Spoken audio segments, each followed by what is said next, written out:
Celine Marlowe stood outside the library door in her wedding dress, ice flooding her veins as she heard her fiancé's voice drift through the crack. Once the ceremony's done, we stage the accident. Make it look like Varick's crew did it. Bride caught in crossfire, tragic. Her father will have no choice but to back our move against him. Laughter followed, cold, casual laughter about her murder. Her hands shook so hard the bouquet dropped, white roses scattering across marble like bones. She had two choices: walk down that aisle to her death, or run to the one man in the city dangerous enough to believe her, the crime boss being framed for her murder. If you're hooked, stay with me until the end. Hit that like button and drop a comment with your city so I can see how far Celine's story travels. Now, let's begin. The morning of Celine Marlowe's wedding began the way her entire life had begun, with other people making decisions about her body, her future, her worth. "Hold still," her mother snapped, yanking the corset tighter. "You're fidgeting like a child." Celine wasn't fidgeting, she was trying to breathe, but contradicting her mother had never been an option, so she pressed her lips together and stared at her reflection in the full-length mirror. The woman looking back was a stranger, pale skin dusted with powder she hadn't chosen, lips painted a shade of red her mother had selected, hair swept into an elaborate updo that made her neck feel exposed and vulnerable. The dress was beautiful, she could admit that much. Ivory silk that pooled around her feet like water, delicate lace sleeves that covered her arms to the wrist, a neckline that her mother had deemed appropriate for a Marlowe bride. Everything about this moment was designed to look perfect. Everything except Celine herself, who felt like she might shatter if anyone touched her wrong. "There," her mother said, stepping back to examine her work. "You'll do. You'll do." Not, "You look beautiful." Not, "I'm proud of you." Just the clinical assessment of a woman inspecting merchandise before sale. Because that's what this was, really. A transaction. Celine Marlowe, 23 years old, daughter of Marcus Marlowe, a man whose legitimate shipping business barely concealed the empire of bribes, extortion, and strategic violence beneath it, was being married off to unite two powerful families. Her opinion on the matter had never been requested. "I need a moment," Celine said quietly, "before we go downstairs." Her mother's jaw tightened. "The guests are waiting." "Just a moment, please." Something in her voice must have registered because her mother's expression softened fractionally. "5 minutes? Don't muss your makeup." The door closed and Celine was alone. She walked to the window, careful not to step on her train, and looked out over the Marlowe estate. Manicured gardens stretched in every direction, a display of wealth and control. Nothing grew here that hadn't been deliberately planted. Nothing existed that didn't serve a purpose. Just like her. She'd met her fiancé, Julian Cross, exactly 4 times before today. Each meeting had been carefully orchestrated, dinner at expensive restaurants with both sets of parents present, conversation guided by her father's strategic interests, and Julian's smooth agreement to everything proposed. Julian was handsome in the way expensive things were handsome. Well-tailored, well-groomed, well-practiced at saying the right words. Celine had watched him across those dinner tables and felt nothing. Not attraction, not repulsion, just a sort of numb acceptance that this was her life now. Her mother had married the same way. Her grandmother before that. This was what Marlowe women did. They smiled, they obeyed, they produced heirs to continue the legacy. She'd tried to convince herself it would be fine. Julian seemed kind enough in his distant way. He didn't raise his voice, didn't seem cruel. Maybe kindness wasn't love, but it was better than cruelty. Maybe she could build a life on that foundation, however cold. A knock on the door made her turn. "Miss Marlowe?" One of the staff, a young woman whose name Celine had never been told. "Your father wants to see you in the library before the ceremony." Celine's stomach nodded. Her father never requested her presence for anything important. She was a pawn, not a player. "Did he say why?" "No, miss. He just said to come now before you go downstairs." The library was on the east side of the house, down a corridor she rarely used. Celine gathered her skirts and followed the staff member through hallways decorated with art. Her father had bought not because he liked it, but because owning it demonstrated power. Everything in Marcus Marlowe's world was a demonstration of power. The staff member stopped outside the library door. then hurried away as if she didn't want to be seen lingering. Celine reached for the handle, then froze. Voices, coming from inside. Not her father's voice, Julian's. Exactly as we discussed, Julian was saying. The ceremony goes forward, all very traditional. Then during the reception, we stage the incident. Another voice responded, lower, harder to make out. Not her father. Celine's hand hovered over the door handle. Every instinct in her body screamed that she should knock, announce herself, follow the rules she'd been taught since childhood. Good girls didn't eavesdrop. Good girls didn't pry into men's business. But something in Julian's tone, something cold and clinical, made her stay silent. She leaned closer, her ear nearly touching the wood. Varick's crew has been moving shipments through the docks every Thursday, Julian continued. We make it look like they hit the reception, crossfire, tragic accident. The bride gets caught in it. Nobody's fault, just wrong place, wrong time. The bride. He was talking about her. Celine's vision tunneled. She pressed her palm against the wall to stay upright. Marcus will be devastated, of course, Julian said, and she could hear the smile in his voice. Losing his only daughter on her wedding day. He'll want blood, and we'll give him a target, Damien Varick. Marcus already hates the bastard for encroaching on his territory. This'll give him the excuse he needs to move against Varick with everything he has. By the time the smoke clears, we'll have eliminated our biggest rival and consolidated Marcus's operations under our control. And Marlowe won't suspect you, the other voice asked. Why would he? I'll be the grieving widower, the wronged husband. I'll stand beside him while we burn Varick's empire to the ground. And when Marcus is too broken to lead anymore, I'll be right there to take over. Julian laughed, a sound like ice cracking. The old man's been useful, but he's weak, sentimental. This organization needs someone willing to make hard calls.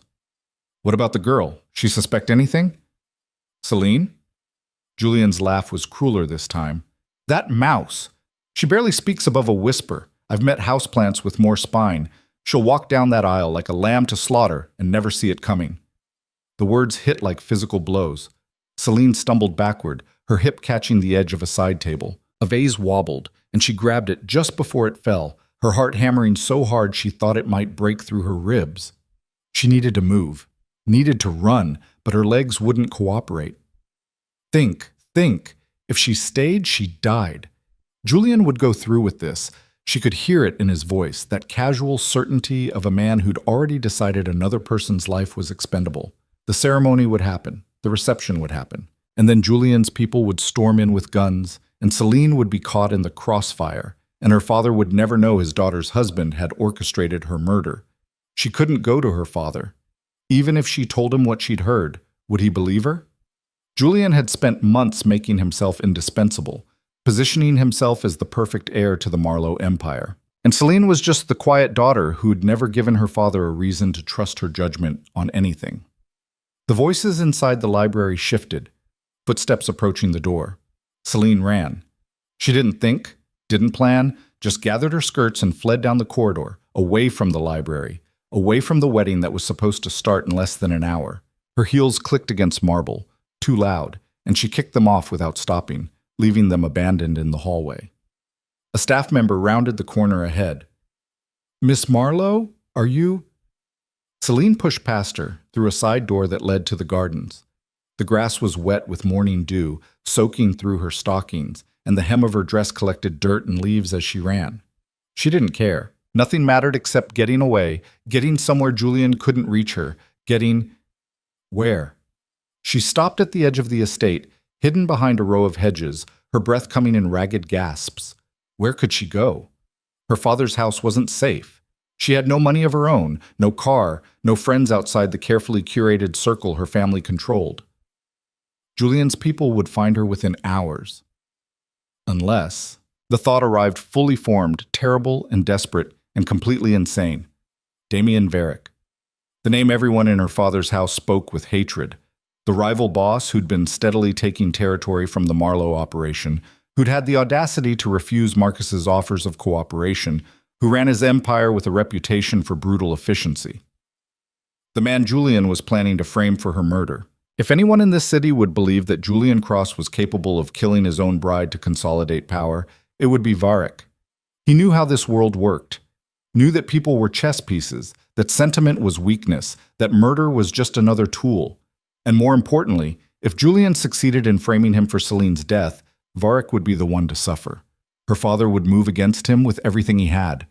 Varric had every reason to want Julian's plan to fail. Celine looked down at herself.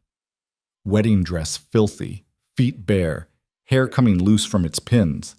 She looked like exactly what she was, a terrified runaway bride. She looked insane, but staying was death. Running without a plan was death, and going to the police in a city where her father owned half the force was worse than useless. Damien Varric was her only option. She just had to get to him before Julian realized she was gone. Celine had never stolen a car before. She'd never stolen anything before. But the keys to one of the staff vehicles were hanging in the kitchen, and the cook was busy preparing food for a wedding reception that would never happen. And Celine's entire life had already imploded so spectacularly that Grand Theft Auto barely registered. She drove with shaking hands, unfamiliar with the vehicle's size, taking corners too wide and braking too hard. She'd only had her license for a year. Her father had seen no reason for her to drive when there were people to drive her, and she'd never gone anywhere without permission. Damien Varric's headquarters were across the city, in a district her father had told her never to visit. The buildings here were older, repurposed warehouses and industrial spaces that had been converted into something harder to define. Legitimate businesses operated here, but everyone knew what lay beneath. She found the address she'd overheard her father mention once during an argument, a 4-story building with dark windows and a reinforced door. 2 men stood outside, both armed, both watching her approach with expressions that went from confusion to alarm as she climbed out of the car. She must look completely unhinged. Wedding dress destroyed, face probably streaked with tears she didn't remember crying, approaching a crime boss's headquarters alone. Good. Let them think she was crazy. Crazy was honest right now. "I need to see Damien Varric," she said, her voice barely carrying. The guards exchanged looks. One of them stepped forward. "Miss, you need to leave." "Please." She hated how her voice shook. "It's about Julian Cross. I have information about—" "Miss Marlowe?" The voice came from the doorway. A woman stepped out, late 30s, dark hair pulled back, wearing a perfectly tailored suit. "I'm Elena Torres, Mr. Varric's head of security. You should come inside." Celine didn't question the small mercy. She followed Elena through the door, acutely aware of the guards falling into formation behind her. The interior was nothing like her father's house. No pretense at domesticity here. This was a workspace, all exposed brick and industrial lighting. People moved through the halls with purpose, most of them armed, all of them watching Celine with unconcealed curiosity. Elena led her to an elevator. "Does your father know you're here?" "No." Celine's throat was dry. "Nobody knows. I ran." Elena didn't respond, but something shifted in her expression. Not sympathy exactly, but recognition. They rode up in silence. The elevator opened onto a top-floor office. Floor-to-ceiling windows overlooked the city, the late morning light streaming in to illuminate a space that was both functional and strangely beautiful. Books lined one wall. A desk dominated the center. Dark wood, clean lines, nothing decorative about it. And behind the desk sat Damien Varric. Celine had seen photographs, of course, surveillance photos her father's people had taken, grainy images that captured the broad strokes but none of the details. They hadn't prepared her for the reality of him. He was younger than she'd expected, early 30s maybe, with dark hair and eyes that tracked her movement with the kind of focus that made her feel dissected. He wore a black shirt, sleeves rolled to his elbows, no pretense at the expensive suits her father favored. Everything about him was economical, controlled, dangerous. He looked at her the way a predator looks at something wounded, assessing whether it's prey or threat. "Miss Marlowe," he said. His voice was quiet, but it filled the room anyway.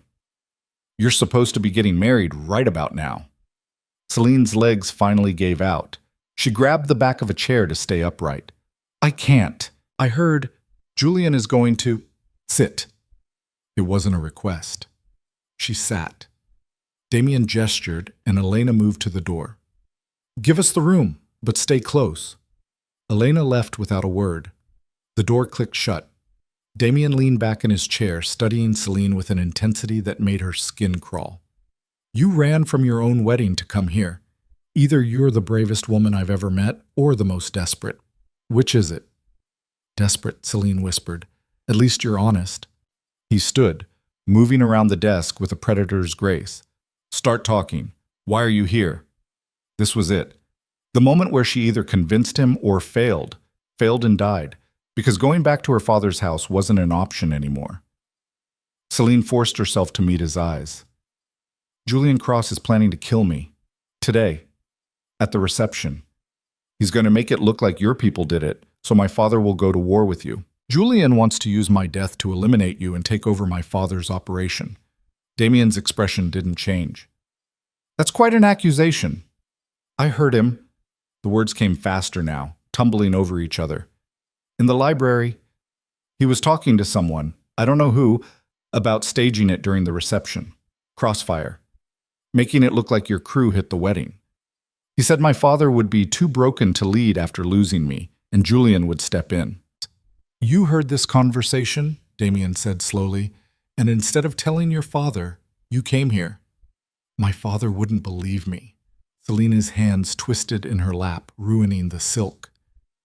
He thinks I'm... Julian called me a mouse, said I barely speak above a whisper, and he's right. My father's never listened to me about anything important. Why would he start now? Damien moved closer, and Celine fought every instinct that told her to flinch back. So you came to me. The man your family has spent the last 2 years trying to destroy. The man Julian is planning to frame for your murder. You came here and hoped I'd, what? Believe you? Protect you? I came here because you're the only person in this city who has a reason to want Julian's plan to fail. Celine's voice steadied slightly. If he succeeds, you're the one who pays. My father will come after you with everything he has. You'll be fighting a war on false grounds, defending yourself against a crime you didn't commit. I hoped, you might see the value in stopping that before it starts. Silence. Damien studied her for a long moment, and Celine couldn't read his expression at all. Then he laughed, a short, sharp sound without humor. You're smarter than they give you credit for, he said. Coming here was a calculated risk, probably the only move you had left. Does that mean you believe me? It means I'm listening. Keep talking. Tell me everything you heard, every word, every detail. So Celine told him. She recounted the conversation as precisely as she could remember it, fighting through the fear that wanted to cloud her memory. Julian's voice discussing her death like a business transaction. The plan to stage the attack. The timeline. The goal of using her murder to justify war. Damien listened without interrupting, his face giving nothing away. When she finished, he walked to the windows and stood with his back to her, looking out over the city. Julian Cross, he said finally, is smarter than your father. Marcus Marlowe built his empire on old connections and brute force. Julian understands that the game has changed. Consolidation. Strategic positioning. He's been working toward this for months. Getting close to your father, making himself indispensable, preparing to take over. You knew? Celine's voice rose slightly. You knew Julian was... I knew he was ambitious. I didn't know he'd be stupid enough to murder his own bride. Damien turned back to face her. That's a risk. Even if the frame job works, even if Marcus comes after me instead of looking at Julian, there's still the chance someone notices. Someone asks questions. He doesn't think anyone will, Celine said quietly, because nobody thinks I matter. I'm just the quiet daughter, the obedient bride. Nobody will question my death because nobody thinks I'm worth questioning. Something flickered across Damien's face, something that might have been anger, though she couldn't tell if it was directed at her or at the situation. Elena, he said, not raising his voice. The door opened immediately. Elena stepped inside. Sir? Get Marcus Marlowe on the phone. Tell him his daughter is here and she's safe. Celine's heart lurched. What? No, I told you, he won't... I'm not sending you back. Damien's tone was firm. But if you disappear right before your wedding, Marcus is going to assume I took you. That plays right into Julian's hands. Instead of framing me for your death, he'll just accuse me of kidnapping you. Either way, I'm the target. He was right. Celine saw it immediately, hated that she hadn't thought of it herself. What do I tell him? She asked. The truth, that you overheard something that scared you, that you came here because you didn't know where else to go. You don't have to tell him what you heard, not yet. Just that you're safe and you need time. Elena was already dialing. She held out the phone. Celine took it with shaking hands. It rang twice before her father answered. Who is this? Dad, it's me. Silence. Then Celine, where the hell are you? The wedding is... Everyone's waiting. I know. I'm sorry. She looked at Damien, who nodded. I'm at Damien Varick's headquarters. The explosion of sound from the other end made Celine pull the phone away from her ear. She couldn't make out individual words, just rage. Damien plucked the phone from her hands. Marcus, it's Varick. Your daughter is unharmed and here of her own accord. If you want to discuss this, we can do it civilly, or I can hang up and you can keep screaming at the dial tone. Celine couldn't hear her father's response, but the tone shifted. She came to me, Damien said calmly. Showed up in her wedding dress about 20 minutes ago. Said she overheard something that made her afraid, and she didn't know where else to go. I'm calling as a courtesy to let you know she's safe. More talking from the other end. I'm not holding her hostage, Marcus. She's free to leave anytime she wants. But she seems pretty convinced that going back right now isn't safe. Damien's eyes met Celine's. Maybe instead of yelling at me, you should ask your daughter what she's afraid of. A pause. Then Damien held the phone out to Celine. She took it, her hand steadier this time. Dad? What the hell is going on? Her father's voice was tight with barely controlled fury. You embarrass me, embarrass our family, on what's supposed to be the most important day of... Julian is planning to kill me. The words came out flat, emotionless. Celine was too tired to dress them up. Silence. What did you say? I heard him, in the library. He was talking to someone about staging an attack during the reception, making it look like Varick's people did it. Using my death to give you an excuse to go after Varick, then taking over when you were too broken to lead anymore. Celine, that's... Julian would never... I heard him, Dad. He called me a mouse. Said I'd walk down the aisle like a lamb to slaughter and never see it coming. Her voice cracked. He's going to kill me. Today. And he's going to make you blame Varick for it. Let me talk to Julian, her father said. There's been a misunderstanding. There's no misunderstanding. I know what I heard. Celine looked at Damien, who was watching her with that same unreadable expression. I'm staying here. Where Julian can't get to me. If you want to talk, we can talk. But I'm not going back. Celine. She hung up. Her hands were shaking again. She set the phone down carefully on Damien's desk and waited for the world to finish falling apart. Damien took the phone back from Elena. He'll come here, probably within the hour. Will he bring Julian? Celine asked. Maybe. Depends on how smart Julian is. Damien moved back to his desk, pulled out a drawer, and withdrew what looked like a recording device. Did Julian mention any names, his contact, anyone else involved? No, just he talked about your shipments at the docks, Thursday shipments. He knew the timing. Damien's jaw tightened almost imperceptibly. That information isn't public. Someone on my crew is feeding him intelligence. I'm sorry, Celine said automatically. Don't apologize. You just gave me a piece of the puzzle I've been missing. He sat down, gesturing for her to stay seated as well. Marcus is going to push hard for you to come home. He's going to say you misunderstood, that you're emotional, that wedding day jitters made you paranoid. I know. Can you hold your ground? The question surprised her. Celine had spent her entire life being told what to do, where to go, who to be. Holding her ground had never been an option. But she'd run from her own wedding. She'd driven across the city in a stolen car. She'd walked into a crime boss's headquarters and demanded help. Maybe she was capable of more than anyone thought. Yes, she said, I can hold my ground. Damien's expression shifted slightly, something that might have been approval.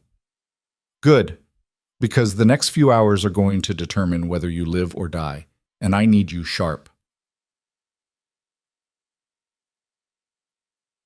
Marcus Marlowe arrived with an entourage. Celine watched from Damien's office window as 3 black SUVs pulled up outside. Her father emerged from the center vehicle, flanked by bodyguards. Julian wasn't with him, Smart, she supposed. Coming here would look like guilt. Stay where you are, Damien told her. Let me handle the initial conversation. He descended to meet Marcus in the ground floor conference room. Selene stayed in the office with Elena, watching the city and trying not to think about what was happening below. Mr. Varick will keep you safe, Elena said quietly. Why? The question escaped before Selene could stop it. Why would he help me? I'm nobody to him. Elena's smile was slight. You gave him information he needed. That makes you valuable. And Mr. Varick has a rule about women and children. They're not acceptable targets. If Julian Cross is planning to kill you, that makes you someone worth protecting. It wasn't reassurance exactly, but it was something. 15 minutes later, Damien returned with Marcus in tow. Celine's father looked older than she remembered, gray at his temples she hadn't noticed before, lines around his eyes deepening as he took in her appearance. Selene, he said, and his voice was gentler than she'd expected. Tell me what happened. So she told him again, every word of the conversation she'd overheard, every detail she could remember. Marcus listened with the same unreadable expression Damien had worn, his face giving nothing away. When she finished, he was quiet for a long moment. Julian has been nothing but loyal, he said finally. He's helped us recover lost territory, strengthened our position. Why would he risk everything to... Because he wants to be everything, Damien interrupted. Marcus, think. Julian doesn't want to work for you. He wants to replace you. And your daughter's death gives him the perfect opportunity. Emotional leverage to push you toward a war you can't win, and grief that'll make you vulnerable to manipulation. You're saying this because it benefits you, Marcus shot back. If I believe Selene, I turn on Julian instead of you. I'm saying this because it's true. Damien leaned against his desk, arms crossed. You want proof? Fine.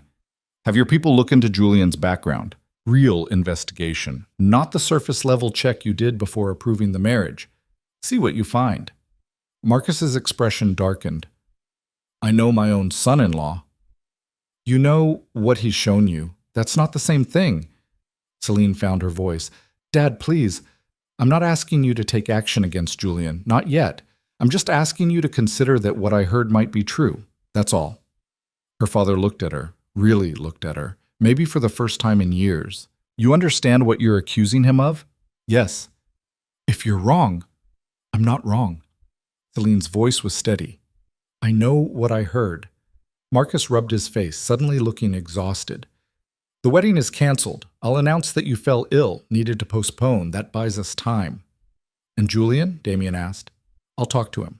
Feel him out. See if Celine's accusations hold water. Marcus's eyes hardened as he looked at Damien. But my daughter is coming home. She's not staying here. No, Selene said. Both men turned to stare at her. I'm not going home, she continued. If Julian suspects I know about his plan, home isn't safe. Here is safe. Mr. Varick has every reason to keep me alive. Selene, you can't seriously... I'm staying. She looked at her father, trying to project a confidence she didn't feel. You can post guards if you want. You can check on me every day. But I'm not going back to that house until I'm sure Julian can't get to me. Marcus looked like he wanted to argue, but something in Celine's expression must have stopped him, because he turned to Damien instead. If anything happens to her, nothing will happen to her, Damien said flatly. You have my word. Your word means shit to me. Then consider it a business arrangement. Your daughter's safety ensures you don't come after me on false pretenses. We both benefit. The two men stared at each other, and Selene could feel the weight of old hatred between them. Years of territorial disputes, of violence, of mutual destruction. Finally, Marcus nodded once. I'll be back tomorrow. We'll discuss this further. He left without saying goodbye to Selene. When the door closed, she let out a breath she hadn't known she was holding. You just made an enemy of your own father, Damien observed. I made a choice, Selene corrected. That's different. For the first time since she'd arrived, Damien smiled, just slightly, just enough to soften the hard lines of his face. Welcome to my world, Miss Marlowe, he said. Try not to get killed. Selene spent her first night in Damien Varick's headquarters in a guest room that felt more like a cell. Not because it was locked, the door opened freely, but because leaving felt impossible. Where would she go? Back to her father's house where Julian might still have access. Out into the city with no money, no plan, nowhere to hide? She sat on the edge of the bed, still wearing the ruined wedding dress because she had nothing else, and tried to process the fact that her entire life had collapsed in less than 12 hours. A knock interrupted her spiraling thoughts. Elena stood in the doorway, arms full of clothing. Thought you might want something more practical to wear. The clothes were simple: jeans, a sweater, underwear still in packaging. Celine took them with hands that felt clumsy and strange. Thank you. Bathroom's through there. Elena nodded toward a door Celine hadn't noticed. I'll have someone bring up food. You should eat. Celine wasn't hungry, but she nodded anyway. When Elena left, she locked herself in the bathroom and finally peeled off the wedding dress. The fabric was stained beyond repair, grass and dirt ground into the hem, one of the lace sleeves torn. She left it in a heap on the floor and stepped into the shower, letting scalding water wash away the carefully applied makeup, the hairspray that had held her updo in place, the perfume her mother had insisted on. When she emerged 20 minutes later, she looked like herself again, pale, small, forgettable. The girl Julian had called a mouse, except she wasn't that girl anymore, was she? That girl would have walked down the aisle, would have smiled and obeyed and died without ever knowing what hit her. Celine dressed in the borrowed clothes and braided her wet hair, then forced herself to eat the sandwich someone had left on a tray outside her door. She managed 3 bites before her stomach rebelled. Sleep was impossible. Every time she closed her eyes, she heard Julian's voice discussing her murder with that casual, clinical tone. She paced the small room until exhaustion made her dizzy, then sat by the window and watched the city lights blur in her vision. Somewhere out there, Julian was probably spinning this to her father. Poor Celine, always so nervous, wedding jitters turning into full-blown paranoia. She'd probably misheard something innocent and blown it out of proportion. Marcus should bring her home, get her to a doctor, maybe consider postponing the wedding until she was more stable. Would her father believe it? Would he want to believe it? Because accepting the truth meant accepting that he'd nearly handed his daughter over to a killer? Dawn came slowly. Celine watched the sky shift from black to gray to pale gold, and somewhere during that transformation, she made a decision. If she was going to survive this, she needed to stop being the frightened girl who ran. She needed to become someone who fought back. She just had no idea how. Damien found her in his office at 7 in the morning. Celine had wandered down after giving up on sleep, drawn by the floor-to-ceiling windows and the strange comfort of the space. She was standing at the glass, watching the city wake up, when he walked in. "You're up early," he said. Celine turned. He looked like he hadn't slept either, same clothes as yesterday, shadows under his eyes that suggested he'd been working through the night. "Couldn't sleep," she admitted. "Understandable." He moved to his desk, set down a folder thick with papers. "Your father called 4 times last night. Julian called 6. Her stomach dropped. What did Julian say? That you're fragile, that this whole situation has traumatized you, that he's worried about your mental state. He wants to come here personally to talk to you. Damien's expression was flat. I told him no. He'll convince my father I'm unstable. Maybe. But Marcus also asked me to run a background check on Julian, so he's at least willing to consider you might be telling the truth. That was something. Not much, but something. Damien gestured to the chair across from his desk. Sit. We need to talk strategy. Celine sat, folding her hands in her lap to stop them from shaking. Right now you're safe because Julian doesn't know what you know, Damien began. He thinks you ran because of wedding jitters, maybe overheard something that scared you but didn't understand it. That gives us a window to work with. How long? A day, maybe 2, before he realizes you're a real threat. Once that happens, he'll move to contain you, either by convincing Marcus you're having a breakdown or by more direct means. More direct means. Another way of saying he'd try to kill her. So what do we do? Celine asked. We prove he's planning to betray your father. Hard evidence, not just your word against his. Damien opened the folder, spreading papers across his desk. I had my people pull everything we have on Julian Cross. Financial records, phone logs, known associates. It's not much yet, but it's a start. Celine leaned forward, scanning the documents. Most of it meant nothing to her. Numbers and dates and names she didn't recognize. But one thing caught her eye. "He's been meeting with Thomas Garrett," she said, pointing to a series of phone records. "You know Garrett? He works for my father, head of security for the dock operations." Celine's mind raced, pulling up fragments of overheard conversations from family dinners.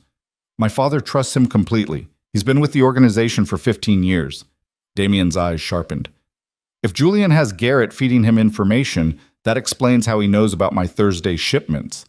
Garrett would have access to your father's security protocols, schedules, everything. Can you prove it? Not yet. But if we can catch Garrett passing information to Julian, that's leverage." Damien pulled another document from the stack. "There's something else. Julian's been moving money, small amounts spread across multiple accounts, but it adds up. He's building a war chest." "For after my father's gone," Celine said quietly.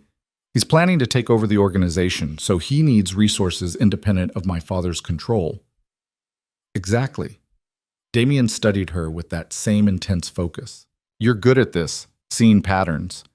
I've spent my whole life watching people talk business at dinner tables. Nobody ever bothered to send me away because nobody thought I was listening." The bitterness in her voice surprised her. "Turns out being invisible has some advantages." "Use that," Damien said.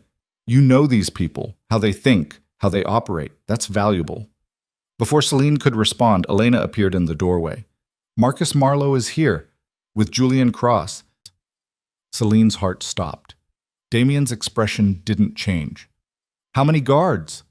"4, they're in the conference room." "Tell them I'll be down in 5 minutes." When Elena left, Damien turned to Celine. "You don't have to see Julian if you don't want to." "Yes, I do." Celine stood, surprised by the steadiness in her voice. "If I hide from him, it makes me look weak. Makes it easier for him to sell the story that I'm unstable. He's going to try to manipulate you, make you doubt what you heard." "I know." She met Damien's eyes. "But I also know I'm right, and I'm tired of being afraid." Something shifted in Damien's expression, a flicker of what might have been respect. "All right, but I'll be there the entire time. If you want out, just say the word." They descended together, Celine's pulse hammering in her ears. The conference room was windowless, dominated by a long table where her father and Julian sat on one side, bodyguards positioned at the doors. Julian looked perfect. Of course he did. Hair precisely styled, suit impeccable, expression carefully arranged into concern. When Celine entered, he stood immediately. "Celine, thank God, I've been so worried." "Don't." The word came out sharper than she intended. "Don't pretend you care." Julian's face registered hurt so genuine-looking that for a moment Celine almost doubted herself. Almost. "I know you're upset," he said gently. "The wedding, everything that happened, it's overwhelming. But running here, to him," he gestured at Damien, "that's not like you. You're not thinking clearly." "I'm thinking perfectly clearly." "Celine," her father cut in, his voice heavy with exhaustion. Julian explained what happened in the library. "You misunderstood a conversation about security arrangements." "I didn't misunderstand anything." Julian moved closer, hands raised in a placating gesture that made Celine's skin crawl. "You heard me discussing contingency plans with Thomas Garrett, hypothetical scenarios in case Varick's people tried something during the wedding. We were planning security, not what you thought. It was a good lie, plausible, reasonable, easy to believe if you wanted to believe it." Celine looked at her father. "You think I'm so stupid I can't tell the difference between security planning and murder conspiracy?" "Nobody thinks you're stupid," Marcus said, but there was doubt in his eyes. "You're under stress. It's natural to—" Julian said I'd walk down the aisle like a lamb to slaughter. She kept her voice level, refused to let it shake. "He said you'd be too broken to lead after losing me. He called me a mouse. Said I barely speak above a whisper and wouldn't see it coming. Those aren't security contingencies. That's premeditated murder." "I never said any of that," Julian said, and his voice carried just the right amount of wounded indignation. "Celine, I love you. I would never hurt you." "You don't love me. You barely know me. This marriage was never about love. It was about power. And I'm the obstacle you needed to remove to get it." Julian turned to Marcus, spreading his hands. You see what I mean? She's created this entire narrative in her head. Maybe we should postpone the wedding, get her some help. I don't need help. Celine's voice rose despite her efforts to control it. I need someone to believe me. I want to believe you, her father said quietly. But right now, it's your word against Julian's, and he's given us no reason to doubt him. What about Thomas Garrett? Damien spoke for the first time, leaning against the wall with deceptive casualness. Julian's been in regular contact with your head of security. Phone calls, private meetings. Seems odd for a future son-in-law to need that much access to your security chief. Julian didn't miss a beat. Marcus asked me to coordinate with Thomas on integrating my operations with his. It's all part of the merger. Is it? Damien pulled out his phone, scrolled through something, then turned the screen toward Marcus. Because these calls happened at odd hours. 2 in the morning, 4 a.m. That's not business coordination. That's something else. Marcus took the phone, his expression darkening as he read. Julian? I have insomnia. Sometimes I work late and need information. Thomas is always available.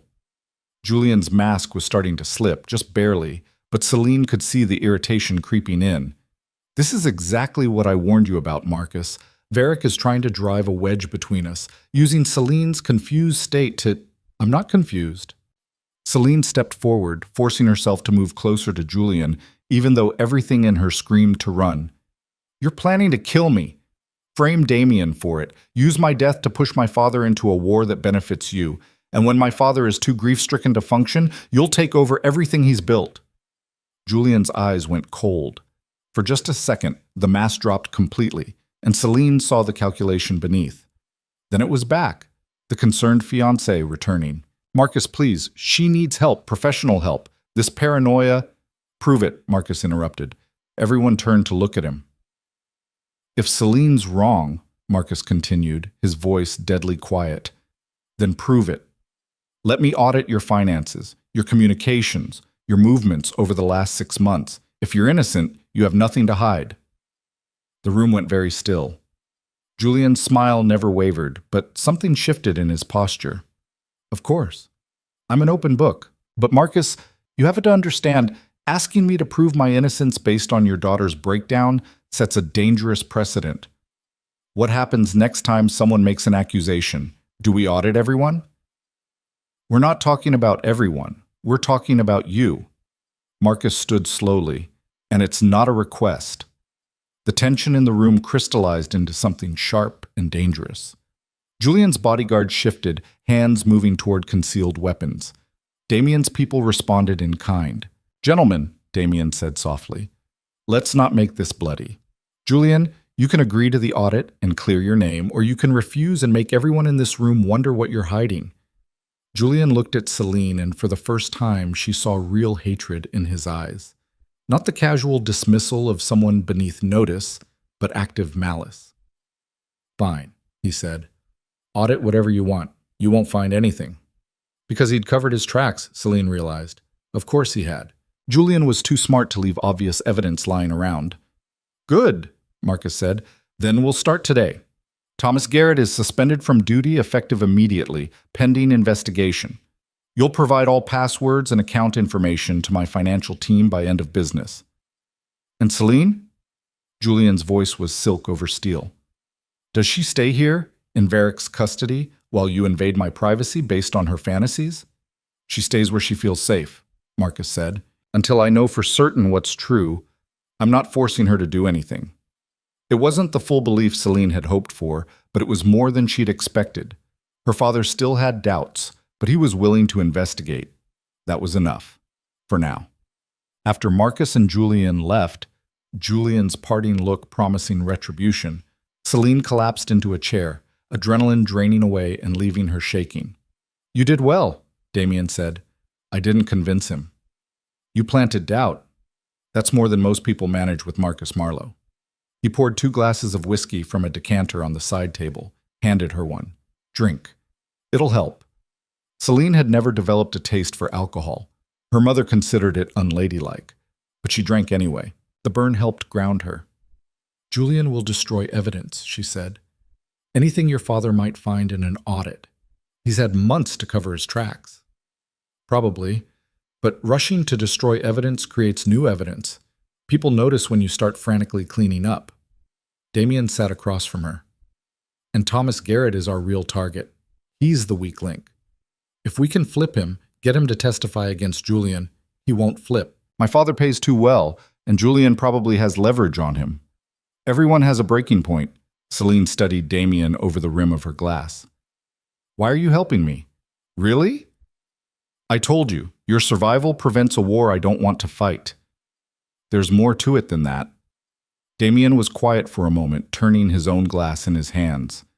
Julian Cross represents everything wrong with this business. The new generation of operators who think violence is just numbers on a spreadsheet, who treat people like resources to be expended. He'd kill you without a second thought because you're inconvenient. That kind of thinking is cancer. And you're different? I'd like to think so. I don't kill people because they're inconvenient. I kill people because they're threats. He met her eyes. You're not a threat. You're a victim trying to survive. That makes you worth protecting. It wasn't comfort exactly, but it was honest, and Celine found herself grateful for that honesty. What happens now? She asked. Now we wait for Julian to make a mistake, and we gather what evidence we can. Damien stood, moved to his desk. In the meantime, you should stay visible. Show your father you're stable, rational, not having a breakdown. The more you act like the frightened runaway bride, the easier it is for Julian to discredit you. How do I do that? I've spent my whole life being quiet and obedient. Then maybe it's time to be something else. Damien pulled out a different folder, this one containing photographs. These are Julian's known associates. Study them, learn their faces, their roles. You said you're good at watching, at noticing patterns. Use that. Celine took the folder, spreading the photos across the table. Faces stared back at her. Some she recognized from family gatherings, others completely unknown. If Julian is building a network to take over after your father, these people are part of it, Damien explained. Map the connections, figure out who owes him loyalty and why. It was something to do, something productive instead of just hiding and waiting to die. I'll help, she said. Good. Damien's phone buzzed. He checked it, frowned. Your father wants you to call him, probably wants to make sure you're all right. Celine took the phone he offered, dialed her father's number. He answered on the first ring. Celine. Hi, Dad. Are you okay? Really okay? The concern in his voice caught her off guard. When was the last time her father had asked if she was okay and actually waited for an answer? I'm fine. Tired, but fine. I don't like you staying there, with Varric. I know, but I meant what I said. I don't feel safe coming home while Julian has access. A long pause. If you're wrong about this, you're destroying your engagement and potentially starting a war for nothing. I'm not wrong. I hope you're right. Because if you are, it means I almost gave you to a killer, and I'll have to live with that. His voice roughened. I should have listened to you more. Should have asked what you wanted instead of just assuming you'd go along with everything. Celine's throat tightened. You can still listen. Now. I'm trying. The audit starts tomorrow. We'll see what we find. After she hung up, Damien was watching her with an unreadable expression. What? She asked. You're different when you talk to him. Smaller. He's my father. He's a man who made you feel like your voice doesn't matter. You don't have to shrink for him. The words hit harder than they should have. Celine looked down at the photographs spread before her. All these men who'd learned to take up space in the world while she'd learned to disappear. I don't know how to be anything else, she admitted. You ran from your wedding, came to me for help, stood up to Julian in that conference room. You already know how. Damien leaned back in his chair. You just need practice. Over the next 2 days, Celine learned the structure of Damien's organization from the inside. Not because he was trying to recruit her, but because understanding how his operation worked helped her understand the business she'd grown up adjacent to but never really seen. Elena became her unlikely guide, explaining how the legitimate businesses provided cover for less legitimate ones, how loyalty was earned and maintained, how violence was a last resort rather than a first option. Mr. Varric doesn't lead through fear, Elena explained as they reviewed security footage of the docks. He leads through respect. People work for him because he treats them fairly, pays them well, and doesn't ask them to do things that violate their principles. But he's still a criminal, Celine said. So is your father. So is Julian. The difference is degree and method. Elena fast-forwarded through the footage. Mr. Varick doesn't deal in drugs, doesn't traffic people, doesn't target civilians. He runs protection, smuggling, some financial operations. Gray area stuff, but not, she gestured vaguely, not the kind of evil that keeps you up at night. Celine thought about that while she studied the photographs Damien had given her. She was building a map on one of the empty walls in a conference room, connecting faces with strings, noting relationships and obligations. Thomas Garrett appeared in multiple connections. He knew everyone, had access to everything. If he was feeding information to Julian, he could do massive damage. We need to talk to him, Celine said when Damien came to check her progress. Your father suspended him. He's probably in the wind by now. He has a daughter, college student studying pre-med at State University. He won't run without making sure she's provided for. Damien studied the map she'd created. How do you know that? He mentioned it once at a family dinner, talked about how proud he was, how she was going to be the first Garrett to graduate college. Celine traced the connections with her finger. If we find the daughter, we find him. And then what? Ask him nicely to betray Julian? No, but we can watch him. See who he contacts, where he goes. He'll lead us to evidence eventually. Damien pulled out his phone, sent a quick text. I'll have someone locate the daughter. In the meantime, your father's audit team found something. He showed her the email on his phone. Financial records showing Julian had been siphoning money from Marcus's operations for months. Small amounts, but consistent. Enough to build the war chest Damien had identified. Is this enough? Celine asked. It's embezzlement, but not proof of murder conspiracy. Julian can claim he was borrowing against his future inheritance, that Marcus knew about it. It's not the smoking gun we need. Celine's frustration must have shown because Damien's expression softened fractionally. We're close, he said. Julian's getting nervous. Nervous people make mistakes. As if summoned by the words, Elena appeared in the doorway, her face tight. We have a problem. Someone just tried to breach our security on the east perimeter. We caught them, but… She paused. It's one of Julian's people. Damien's entire demeanor shifted, going cold and focused. Where? Holding room B. He's asking to speak to Miss Marlowe. Celine's stomach dropped. Why would… Only one way to find out. Damien looked at her. You don't have to do this. But she did. If someone from Julian's crew was here asking for her specifically, it meant something had changed. Maybe Julian was making his move. Maybe someone was trying to warn her. Either way, she needed to know. I'll go, she said. The holding room was exactly what it sounded like. Bare walls, a table, 2 chairs. The man sitting in one of them was young, maybe late 20s, with nervous energy that made him tap his fingers against the table in a constant rhythm. Celine recognized him from the photographs.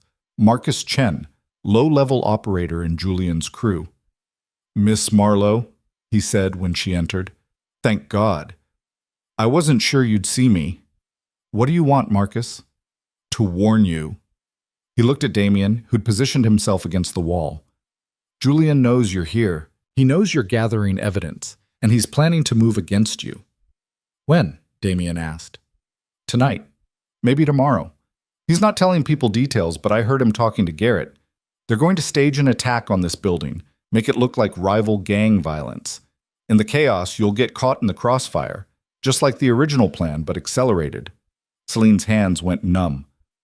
Why are you telling me this? Because I didn't sign up to kill innocent people. Julian told us this marriage was business, that you were on board with everything. But then I heard what really happened, how you ran because you found out he was going to murder you. That's… Marcus shook his head. That's not okay. I've done a lot of shit I'm not proud of, but I'm not helping someone kill their fiancée. How many people does Julian have with him? Damien's voice was clinical, already running scenarios. Maybe 20 who will actually pull triggers. Another dozen who will provide support.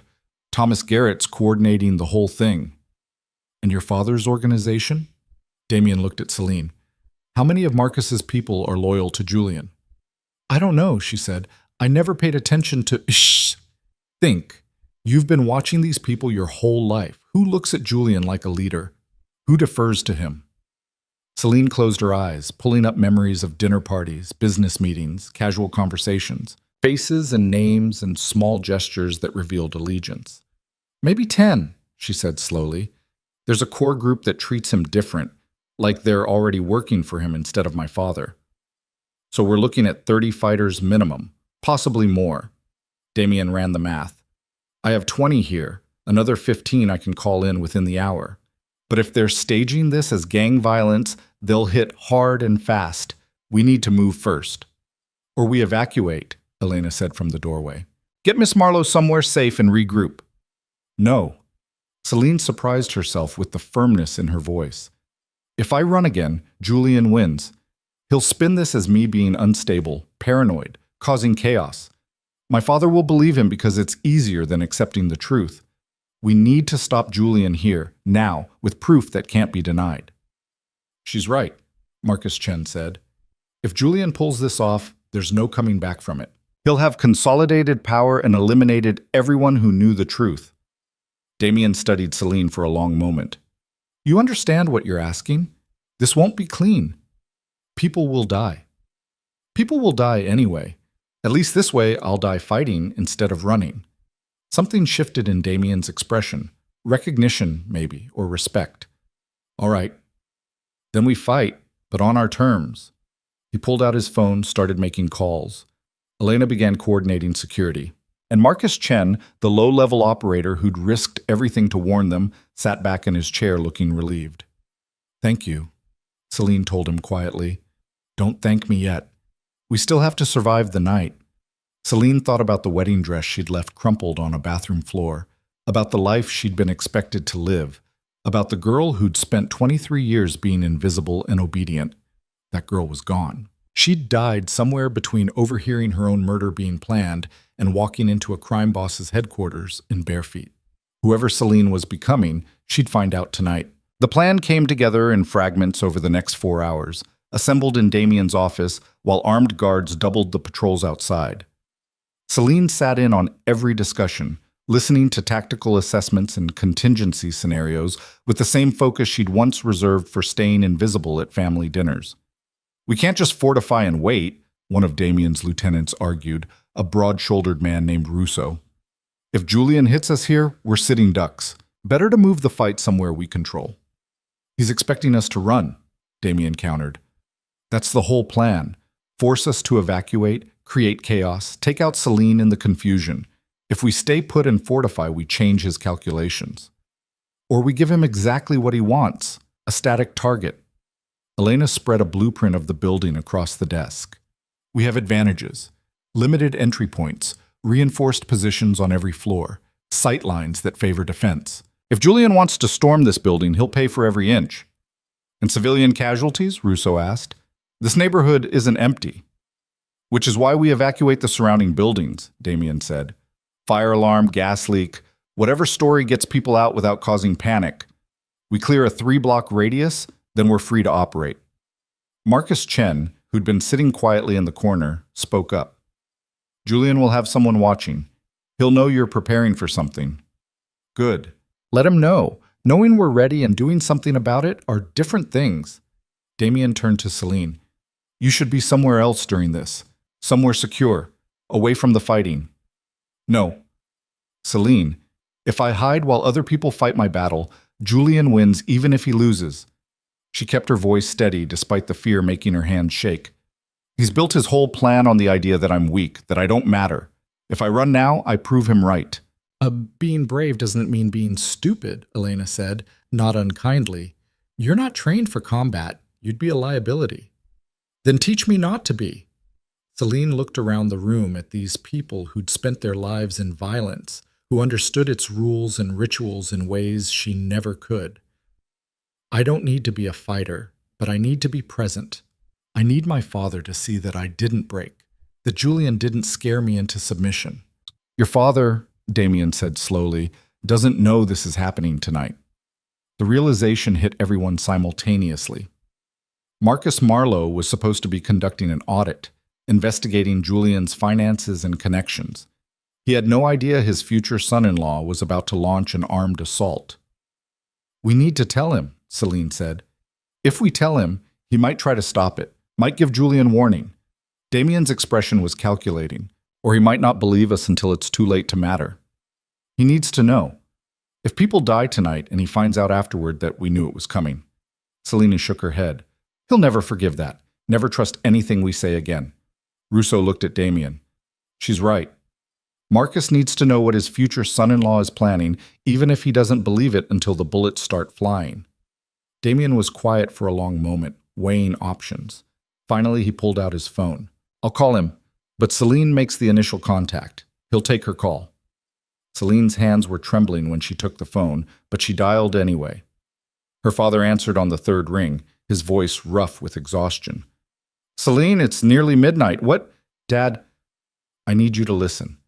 Julian is planning to attack Damien's headquarters tonight. He's going to try to kill me and make it look like gang violence.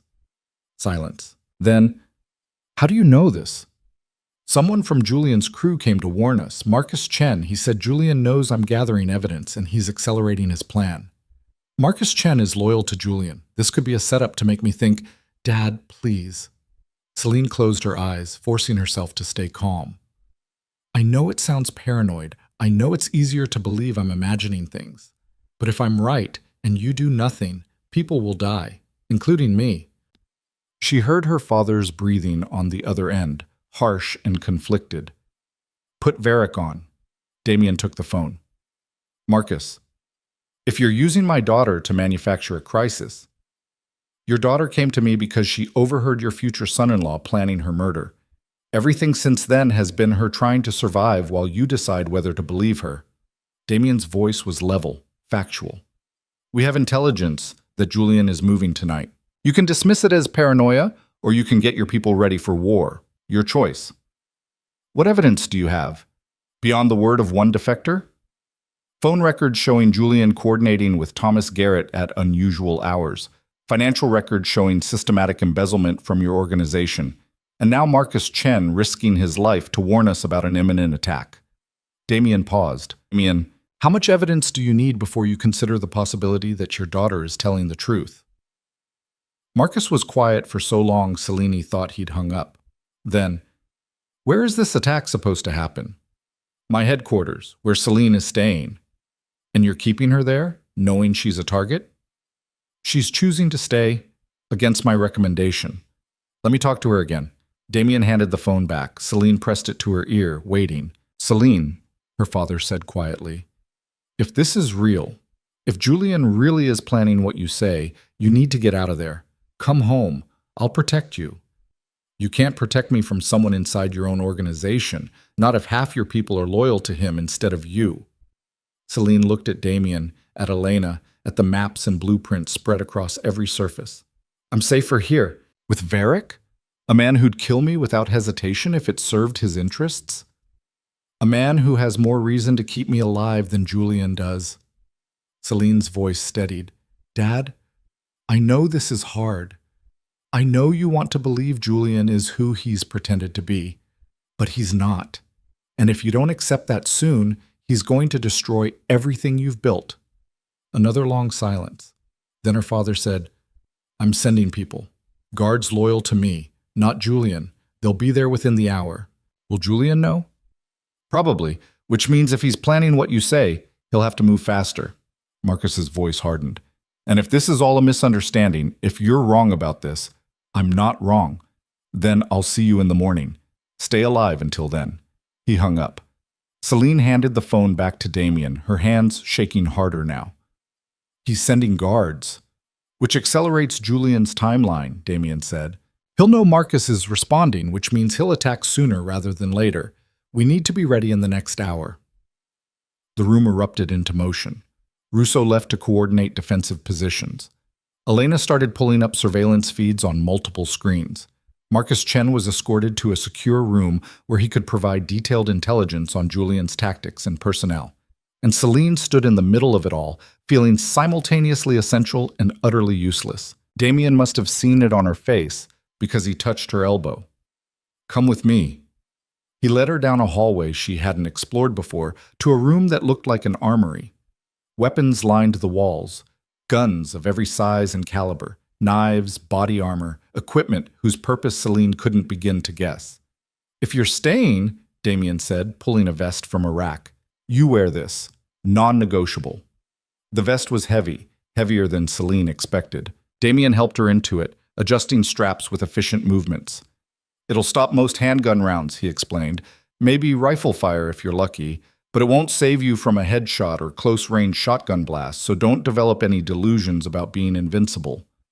"I won't." He handed her a small pistol. "Have you ever fired a gun?" "Once. My father took me to a range when I was 16. I hated it." "Hate it all you want, but learn to use it." Damien guided her hands into proper position on the grip. "Safety's here. Point and squeeze, don't pull. Aim for center mass because you probably won't hit anything else under stress. And don't fire unless you absolutely have to." The gun felt foreign in her hands, too heavy and too light at the same time. Celine had spent her whole life avoiding violence, pretending it didn't exist just beyond the walls of her carefully curated world. Now she was standing in an armory, wearing body armor, preparing for people to try to kill her. "I don't know if I can do this," she whispered. "You can. You already have." Damien's voice was surprisingly gentle. "You survived finding out your fiancé wanted you dead. You ran when running was the only option. You came to me knowing I might kill you myself. You've been doing impossible things for days now. This is just one more. People are going to die tonight. Yes, probably including people who don't deserve it. That's what happens when someone like Julian decides violence is easier than honesty." Damien took her hands, steadied them around the gun. "You didn't start this. You're just trying to survive it." Celine looked at him, really looked at him, for maybe the first time since showing up at his door in a ruined wedding dress. She'd expected a monster, someone as cruel and calculating as Julian, but with more power. Instead, she'd found someone who listened when she spoke, who treated her like she had worth beyond her last name, who'd risked his own safety to help her prove the truth. "Why are you really doing this?" she asked. "And don't say it's just to prevent a war." Damien was quiet for a moment, his dark eyes unreadable. "My sister was 16 when my father married her off to one of his business partners. She didn't want to go, begged him to reconsider. He told her to stop being difficult, that this was what daughters were for." He paused. "She killed herself 3 months later, left a note saying she'd rather die than spend another day as someone's property." Celine's throat tightened. "I'm sorry." "I was 22, too young to stop it, too angry to do anything but watch her funeral and promise myself I'd never let that happen to someone else if I had the power to prevent it." Damien's jaw tightened. "So when you showed up here, terrified and desperate, telling me your fiancé was planning to kill you, I saw her, and I decided not to be powerless this time." Before Celine could respond, Elena's voice crackled over the radio, clipped to Damien's vest. "Movement on the east perimeter, multiple vehicles, unknown affiliation." Damien's entire demeanor shifted, going cold and focused. "Marcus's guards or Julian's people?" "Can't tell yet. They're maintaining distance." "Get everyone to positions. This is happening." He looked at Celine. "You stay in the secure room on the 3rd floor. Reinforced walls, single entry point that we can defend. You'll have 2 guards with you at all times." "What about you?" "I'll be coordinating from the command center. If this goes badly, if Julian's people breach our defenses, Elena has orders to get you out through the underground garage. There's a car ready, keys in the ignition, route map to a safe house outside the city." "I'm not leaving you to— "Yes, you are. Because if you die here, Julian wins. He might lose the battle, but he'll have achieved his objective." Damien's expression softened fractionally. "You matter, Celine, not because of your father's name or your usefulness as a chess piece. You matter because you're a person who deserves to live. Don't forget that when things get ugly." Before she could argue further, he was moving, speaking rapid-fire instructions into his radio. Celine followed him through corridors that were suddenly full of armed people taking positions, checking weapons, preparing for violence with the practiced efficiency of soldiers. The secure room was small, windowless, furnished with a couch and basic supplies. 2 guards took positions outside the door, a woman named Torres who nodded at Celine with professional courtesy, and a younger man whose name she didn't catch. "Stay away from the door," Torres said. "If shooting starts, get behind the couch and stay down. We'll handle it." Then Celine was alone with her thoughts, and the weight of the pistol Damien had given her, listening to footsteps and radio chatter filter through the walls, waiting for her father's guards to arrive, waiting for Julian to make his move, waiting to find out if she'd survive the night or become another casualty in a war she'd never asked to be part of. Time stretched. Minutes felt like hours. Celine sat on the couch, then stood, then paced, unable to settle. The vest was uncomfortable, restricting her breathing. The gun was a constant weight in her hands that she couldn't figure out where to put. Radio chatter drifted through the door. Marcus Marlowe's guards had arrived. 6 vehicles, 24 armed men who'd been personally vetted by her father. They were taking positions on the perimeter, coordinating with Damien's people. Then, at 2:47 a.m., according to the clock on the wall, everything went to hell. The first explosion shook the building, a deep boom that rattled Celine's teeth and sent dust raining from the ceiling. Gunfire erupted immediately after, not scattered shots, but sustained volleys that echoed through the corridors. Torres pulled the door shut, locked it. "Stay down!" Celine dropped behind the couch, her heart hammering so hard she thought her ribs might crack. This was real. This was actually happening. Julian was trying to kill her, and the only thing between her and death was a locked door and 2 guards. More explosions. Closer this time. The lights flickered, and for a terrifying moment Celine thought they'd go out completely. But emergency lighting kicked in, bathing everything in red. Radio chatter became frantic. Damien's voice cutting through the chaos. "East wall is breached. Russo, get your team." Static. "Falling back to secondary positions." Gunfire in the hallway outside. Torres returned fire, the sound deafening even through the door. The younger guard was shouting something Celine couldn't hear over the noise. Then silence. Sudden and complete. Celine's ears rang. She gripped the pistol Damien had given her, trying to remember what he'd said. Safety. Point. Squeeze. Don't pull. The door handle rattled. "Torres," a voice called. "You okay in there?" Torres didn't respond. Celine heard movement, fabric rustling, a harsh whisper she couldn't make out. Then the door exploded inward, blown off its hinges by something that left Celine's ears screaming. She curled tighter behind the couch, pressing her face against the floor. Footsteps. Multiple people entering. "Find her," a familiar voice said. "Julian." Celine's blood turned to ice. She stayed frozen, barely breathing, praying the couch provided enough cover. "Torres is down," someone reported. "Martinez too. No sign of the target." "She's here. She has to be." Julian's voice was calm, almost pleasant.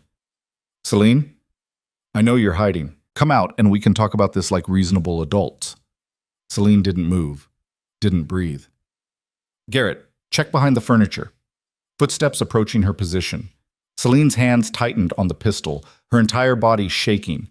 She could stay hidden and be found helpless, or she could... She stood up, raising the gun with trembling hands. Thomas Garrett froze 3 feet away, his own weapon half raised. For a moment they just stared at each other. Garrett, who'd worked for her father for 15 years, who'd bounced Celine on his knee when she was small, who'd always brought her candy at family gatherings. "Don't," Celine said, her voice barely working. Julian stepped into view, flanked by 2 armed men. He looked exactly as he had at her father's house. Perfectly groomed, completely composed, like orchestrating a massacre was just another item on his schedule. "Celine," he said warmly. "There you are. You've caused quite a bit of trouble, you know." "Stay back." She kept the gun aimed at Garrett, her hands shaking so badly she wasn't sure she could hit him even at this distance. "Or what? You'll shoot Thomas? The man who taught you to ride a bike?" Julian's smile was indulgent. "We both know you're not going to do that. You're not built for violence, sweetheart. It's one of the things I actually liked about you. You don't know anything about me. I know you're soft. I know you've spent your whole life being what other people wanted you to be. I know you're terrified right now and trying very hard not to show it." Julian took a step closer. "Put the gun down, Celine. This doesn't have to end badly for you." "You're planning to kill me." "Was planning. Past tense." Julian gestured around the room. "This whole situation has gotten out of control. Your father's involved now, Varric knows too much, and honestly, the wedding plan was always a bit theatrical. I've adapted." "To what?"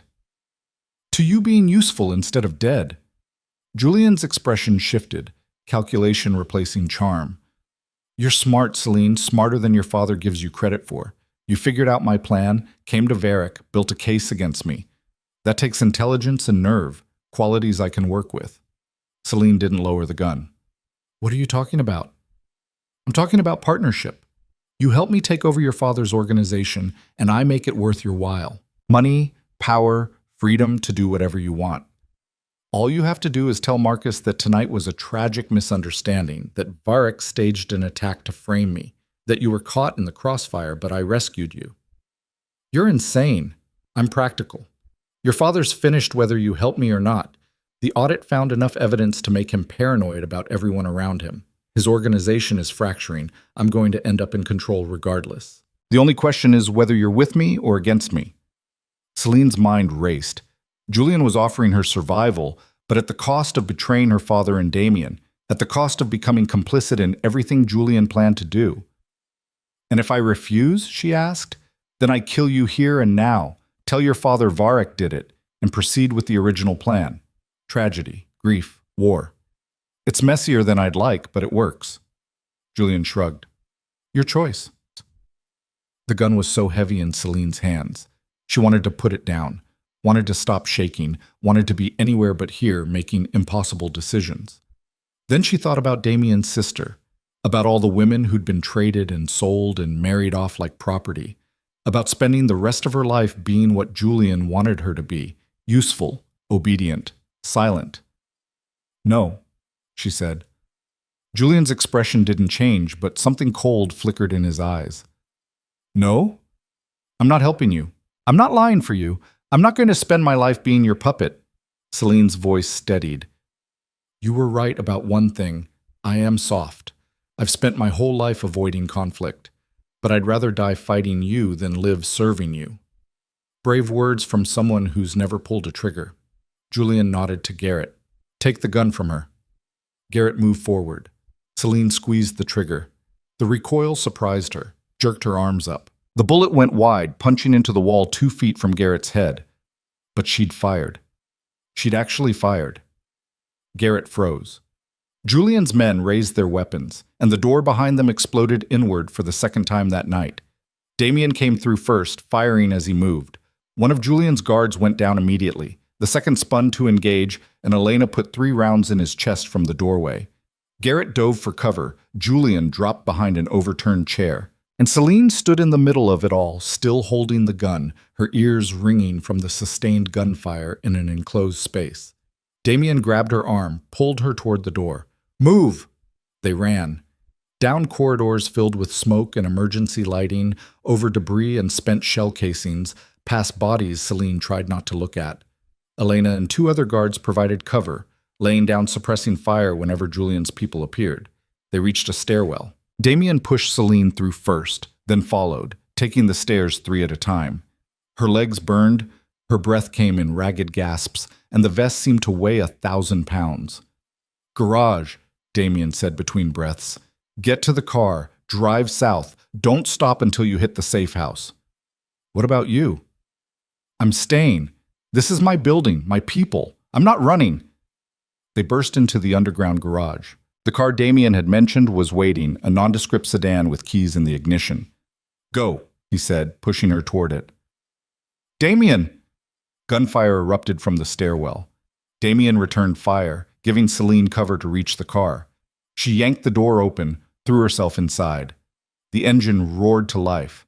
Behind her, Damien was still fighting, still holding the position long enough for her to escape. Celine put the car in gear, her hands slick with sweat on the steering wheel. Then headlights filled her rear-view mirror, multiple vehicles pouring into the garage from the street entrance, blocking her exit. She was trapped. Celine's foot hovered over the gas pedal, her brain screaming at her to reverse, to ram through whatever was blocking her escape. But the vehicles weren't Julian's. She could see that much through the headlights' glare. They were black SUVs, identical to the ones her father used. The lead vehicle's door opened. Marcus Marlowe stepped out. Celine's hands went numb on the steering wheel. Behind her, Damien was still firing into the stairwell, holding off Julian's people. She was caught between her father and the man who'd tried to help her, with nowhere left to run. Marcus approached the car, flanked by armed guards. Celine killed the engine with shaking hands and climbed out, the pistol still gripped uselessly in her right hand. "Dad, inside, now." His voice was steel wrapped in ice. "Bring her."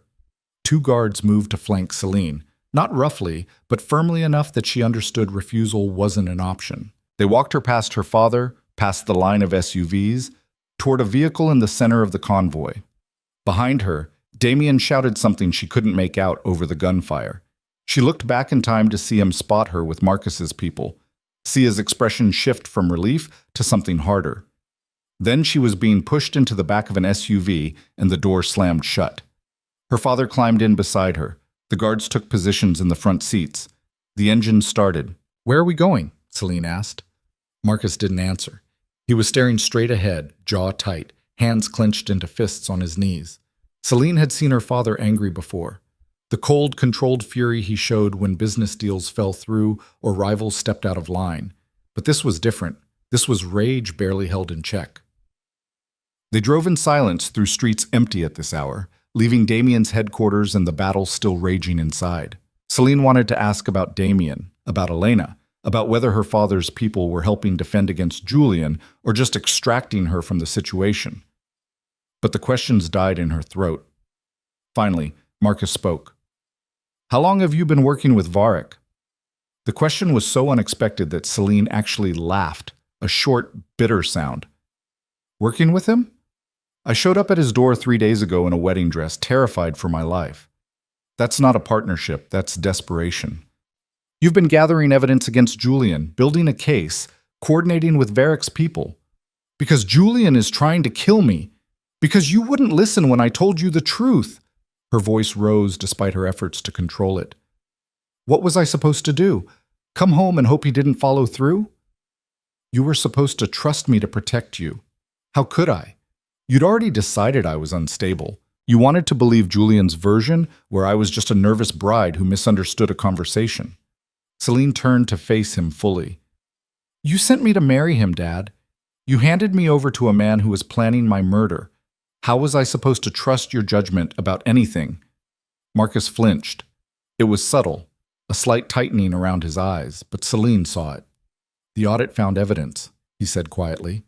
"Financial irregularities, communications with people who should have been loyal to me, not to Julian. Patterns that suggested he was building something separate from my organization." "I know. Damien showed me." "Damien," her father's tone went cold again. "You're on a first-name basis with a man who's killed more of my people than I can count. He's also the man who kept me alive when my own fiancée wanted me dead. He believed me when you didn't. He gave me a place to hide when nowhere else was safe." Celine met her father's eyes. "I'm grateful to him, and I don't care if that makes you angry." The SUV pulled into a parking garage Celine didn't recognize. They descended 3 levels underground before stopping in a section that looked unused, just concrete pillars and empty spaces. Marcus gestured for her to follow him out of the vehicle. They walked to a corner of the garage where a metal door stood between 2 pillars. One of the guards unlocked it, revealing a stairwell that descended further. "Where are we?" Celine asked. "Secure location. Somewhere Julian doesn't know about." Marcus started down the stairs. "Somewhere we can talk without being interrupted or recorded." The stairwell ended in a basement room that looked like it had been converted into an emergency operations center. Monitors lined one wall, showing feeds from various locations. A table dominated the center, covered with papers and maps. And sitting at that table, looking bruised and defeated, was Thomas Garrett.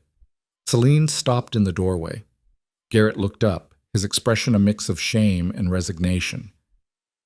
"Miss Marlowe," he said quietly. "I'm sorry." Marcus gestured to a chair. "Sit, both of you. It's time we had an honest conversation." Celine sat slowly, keeping the table between herself and Garrett. Her father remained standing, arms crossed, looking between them like a judge preparing to deliver a verdict. "Thomas has been very forthcoming," Marcus said, "about Julian's plans, about the conspiracy to frame Varric, about the intention to kill my daughter and use her death to consolidate power." He paused. "Would you like to tell Celine yourself, Thomas? What you told me?" Garrett's hands were shaking. He pressed them flat against the table. "Julian approached me 8 months ago, said he had plans to modernize the organization, make it more efficient. Asked if I'd be interested in a larger role when that happened. And you said yes, Celine said flatly. I said I'd listen. At first it was just ideas, ways to cut costs, eliminate redundancies, business strategy. But over time it became clear he wasn't talking about working with your father. He was talking about replacing him. By killing me. Garrett closed his eyes. That came later, after the engagement was announced. Julian said it was the perfect opportunity. A wedding would bring all the key players together, create the right conditions for a dramatic incident that could be blamed on rivals. He couldn't finish. Expendable, Selene supplied. Collateral damage. I told him it was too far, that there had to be another way.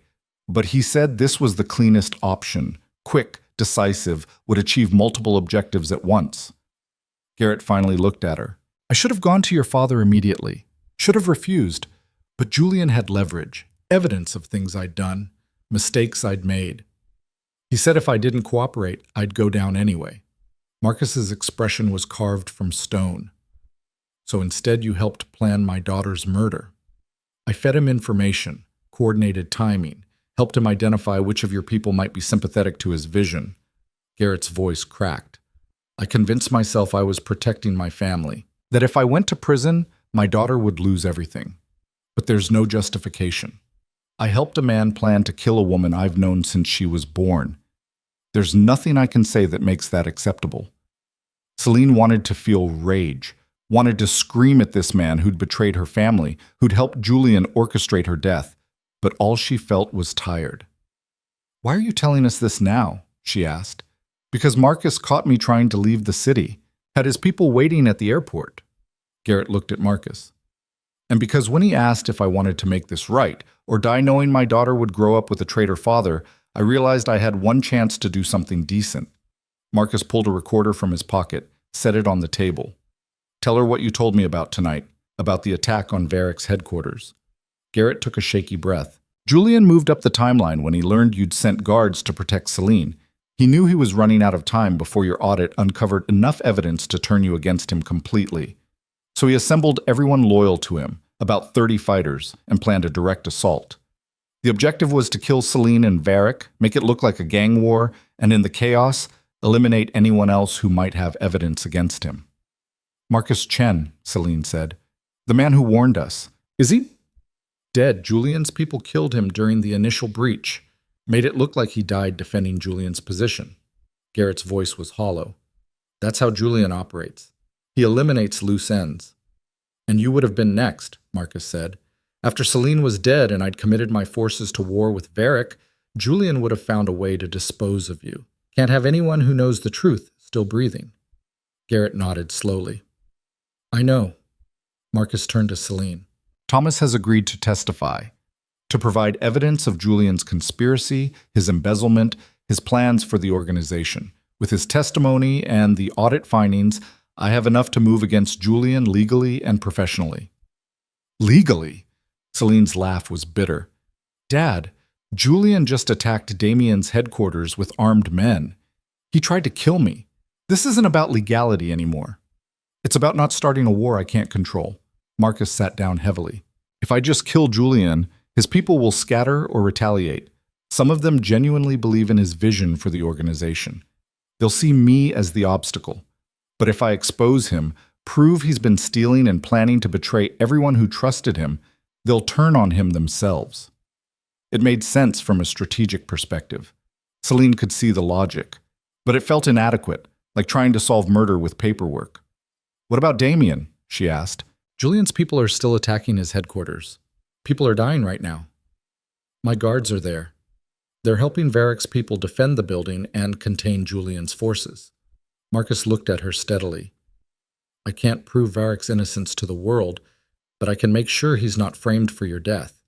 That was the deal we made when I arrived. He helps me take down Julian. I make sure his name stays clear.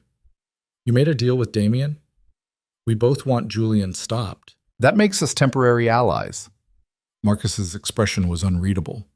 Don't mistake that for friendship. When this is over, Varick and I will go back to being enemies. But for now, we have a common interest. Celine thought about Damien fighting in the stairwell, buying her time to escape. About Elena and the others who'd defended her when she had nowhere else to go. About the kindness Damien had shown despite having every reason to use her as a pawn in his own games. "I'm going back," she said. "No, you're not. Julian is there. If you want to stop him, that's where you need to be. And I'm not hiding in a basement while other people fight my battles." Celine stood, surprised by how steady her legs felt. "You can come with me or you can stay here.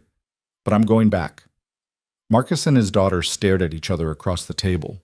Celine waited for him to order her to stay, to physically restrain her if necessary. Instead, something shifted in his expression. "You're more like your mother than I realized," he said quietly. She had the same stubborn streak, same refusal to back down once she'd decided something was right. "Mom never told me to be stubborn. She told me to be quiet and obedient. Because I asked her to, because I thought protecting you meant keeping you soft." Marcus stood slowly. "I was wrong, and it almost got you killed." The admission hung in the air between them, heavy with years of unspoken expectations and missed opportunities to know each other as more than father and chess piece. "We're going back," Marcus said finally. "But you stay behind my guards at all times. You don't engage unless you absolutely have to. Understood?" "Understood." They returned to the SUVs, Thomas Garrett flanked by guards who weren't gentle anymore. Celine climbed into the lead vehicle with her father, and the convoy pulled out of the garage. The drive back to Damien's headquarters took 15 minutes that felt like hours. Celine watched the city pass, normal people sleeping in their beds, unaware that a few miles away, people were killing each other over power and betrayal. As they approached the building, the sounds of gunfire had diminished. Either the fighting was over, or it had moved deeper inside where the sounds didn't carry. Marcus's people had established a perimeter. Celine saw Damien's guards mixed with her father's, an uneasy alliance working together to contain the situation. Bodies lay covered with tarps on the street, too many bodies. Marcus Chen was among them, she realized with a sick feeling.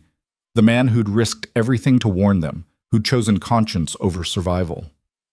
Elena met them at the entrance, her face streaked with soot and blood that might not have been hers. "Mr. Marlowe, we've pushed Julian's forces back to the 4th floor. They're contained but heavily armed. Varric is coordinating the assault." "Casualties?" Marcus asked. 11 dead on our side, 17 wounded. Julian's people lost at least 20, maybe more." Elena's expression was grim. "This is bad. Police are going to respond soon. We need to finish this fast." "Where's Julian?" Celine asked.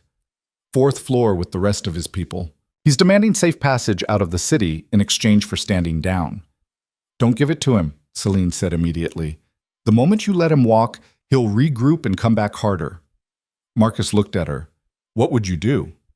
The question surprised her. Her father had never asked her opinion on strategy before, had never treated her as someone whose judgment mattered. "I'd offer him a choice," Celine said slowly. "Surrender now and face trial, or we come in and finish this. No negotiation, no safe passage. He started this war. He doesn't get to walk away from it." Elena's expression was approving. Marcus considered for a long moment, then nodded. "All right, let's go tell him." They entered the building together, moving through corridors that smelled of smoke and cordite. The damage was extensive, bullet holes in walls, blown out doors, fire suppression systems still dripping water onto ruined carpets. This was what Julian had brought to Damien's headquarters, what he'd been willing to unleash just to eliminate one frightened woman who knew too much. Damien was on the 3rd floor, coordinating from a position behind makeshift barricades. When he saw Celine with Marcus, his expression flickered through relief, confusion, and calculation. "Marcus," he said evenly, "didn't expect you to join the party." "My daughter convinced me we have a common interest." Marcus surveyed the defensive positions. "What's the situation?" "Julian's boxed in. He's got maybe 15 fighters left, plenty of ammunition, and nowhere to go. He's trying to negotiate, but I'm not interested in letting him walk." "Neither am I." Marcus looked at Damien steadily. "We finish this together, then we go back to hating each other." "Works for me." Celine watched the two men, rivals who'd spent years trying to destroy each other, coordinate strategy with professional efficiency. They'd probably go back to war eventually, but for now, they had a shared enemy. "I'm going with you," Celine said when they finished planning the assault. Both men turned to stare at her. Absolutely not, Damien said. Not happening, Marcus agreed. Julian needs to see me, needs to know I didn't run, that I'm not afraid anymore. Celine's voice was steady. He built his whole plan on the assumption that I'd break, that I'd hide or collapse or do whatever he expected. I want him to see he was wrong. Celine, this isn't about proving a point, Damien started. It's about ending this. She looked between them. You said yourself he's trying to negotiate. He still thinks he has leverage, that he can talk his way out. But if he sees me standing with both of you, alive and ready to testify against him, he'll know it's over. That's when men like Julian make mistakes. Marcus studied his daughter with an expression she couldn't read. You understand you could die? Even with guards, even with us controlling the situation, bullets don't care about your courage.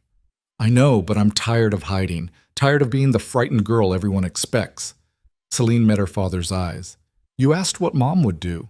She'd walk in there and make Julian face what he did, so that's what I'm doing. Damien looked at Marcus. Some unspoken communication passed between them, two men who understood violence, who knew the risks, who recognized that sometimes the only way forward was through the fire.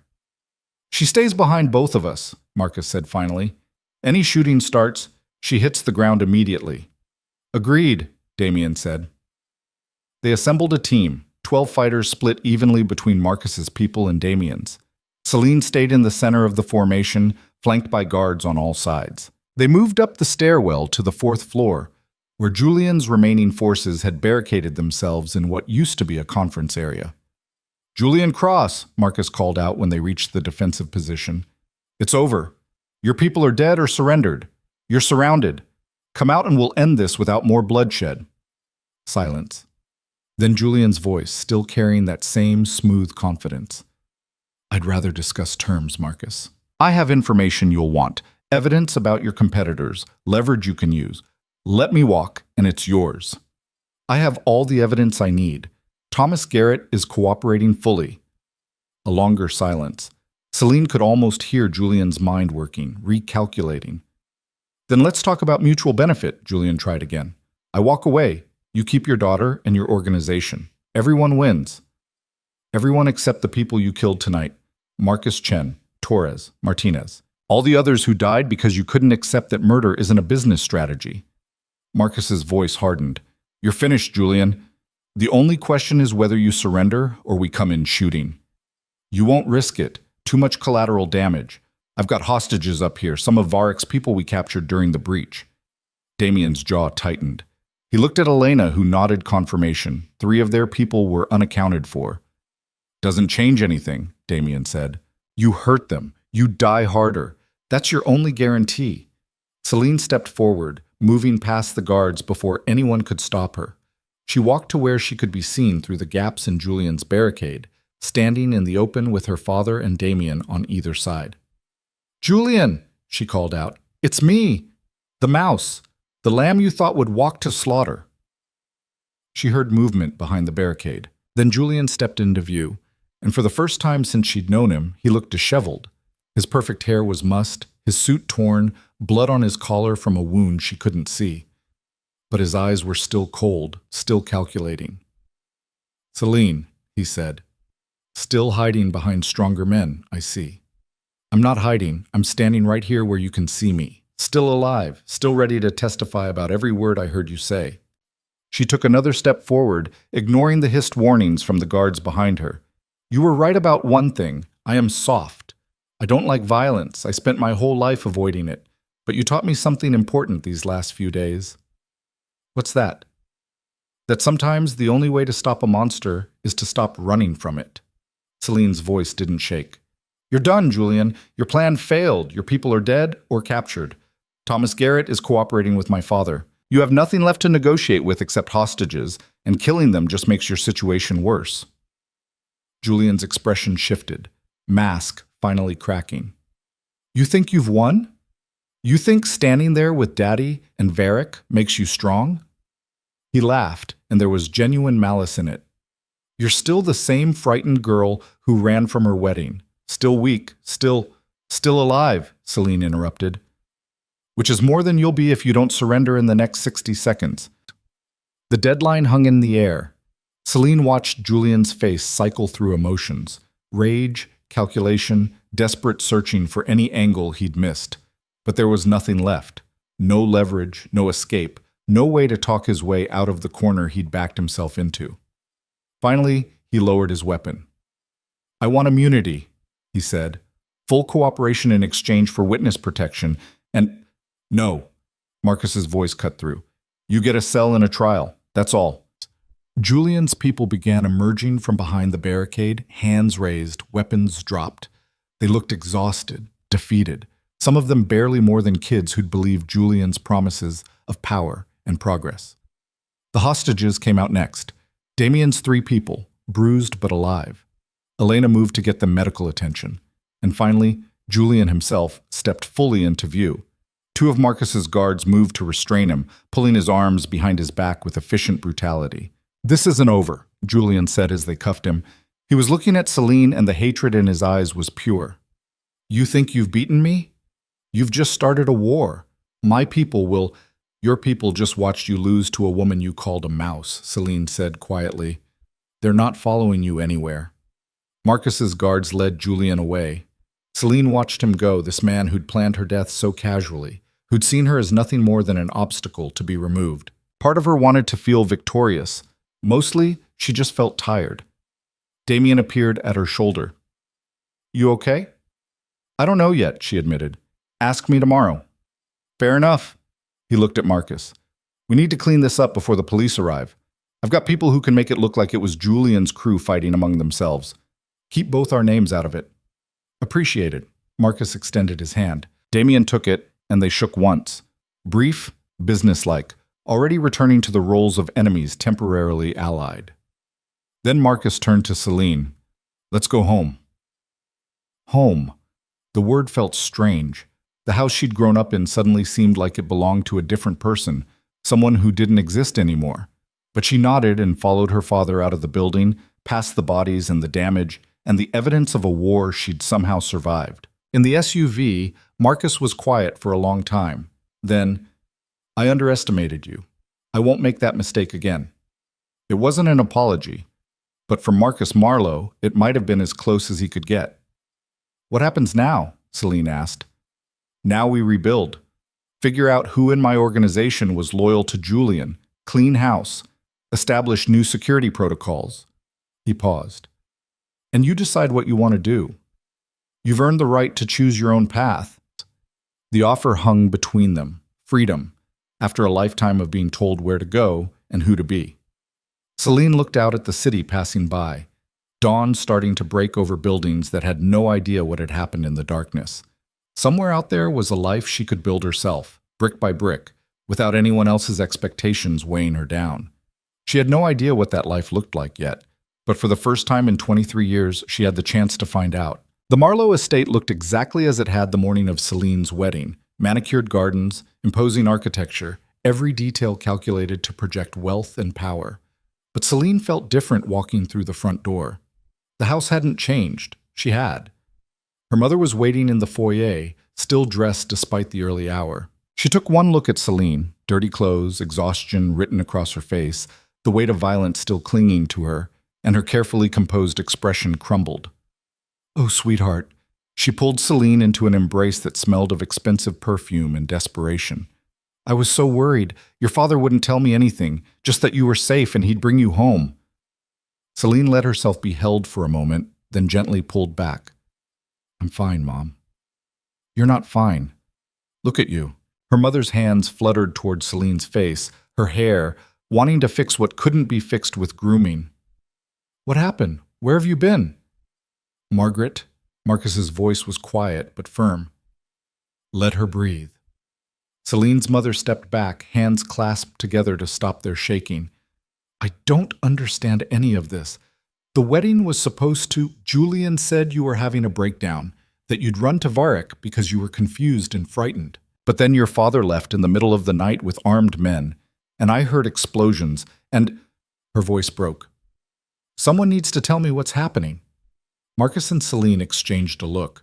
How much did they tell her? How much could she handle? Julian was planning to kill me, Celine said simply. I overheard him discussing it with Thomas Garrett.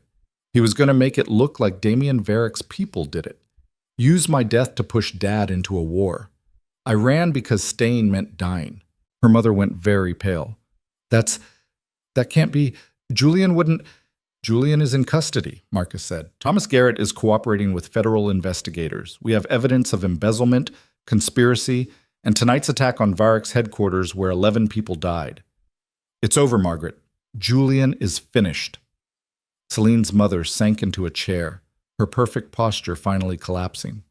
I pushed for that engagement. I thought he was perfect, well-educated, good family, ambitious. I thought you'd be safe with him. You thought I'd be taken care of, Celine corrected gently. That's not the same thing as safe. I wanted what I had. A stable marriage, financial security, a place in society. Her mother looked up and there were tears in her eyes now. I didn't know you were unhappy. You never said anything. Because I was taught not to. Because good daughters don't complain or ask for different lives or question the arrangements made for them. Celine sat down across from her mother. But I'm done being that daughter. I can't be her anymore. Her mother reached across the space between them, took Celine's hand. I'm sorry. For pushing you toward Julian, for not asking what you wanted, for teaching you that your voice didn't matter. She squeezed Celine's fingers. Your grandmother did the same to me. I told myself I was protecting you by preparing you for the life you'd have, but I was just passing down the same cage. It was the most honest conversation Celine had ever had with her mother, and it hurt because it came too late to change what had already happened, but also because it meant maybe something different could start now. I need to sleep, Celine said finally, and then I need to figure out what comes next. Her mother nodded, wiping at her eyes. Your room is exactly as you left it. Though I had them remove the wedding dress, I couldn't look at it. Sleep came in fragments, interrupted by images of Julian's cold eyes and gunfire and Marcus Chen's covered body on the street. When she finally woke, it was past noon, and someone had left a tray of food outside her door that she couldn't bring herself to eat.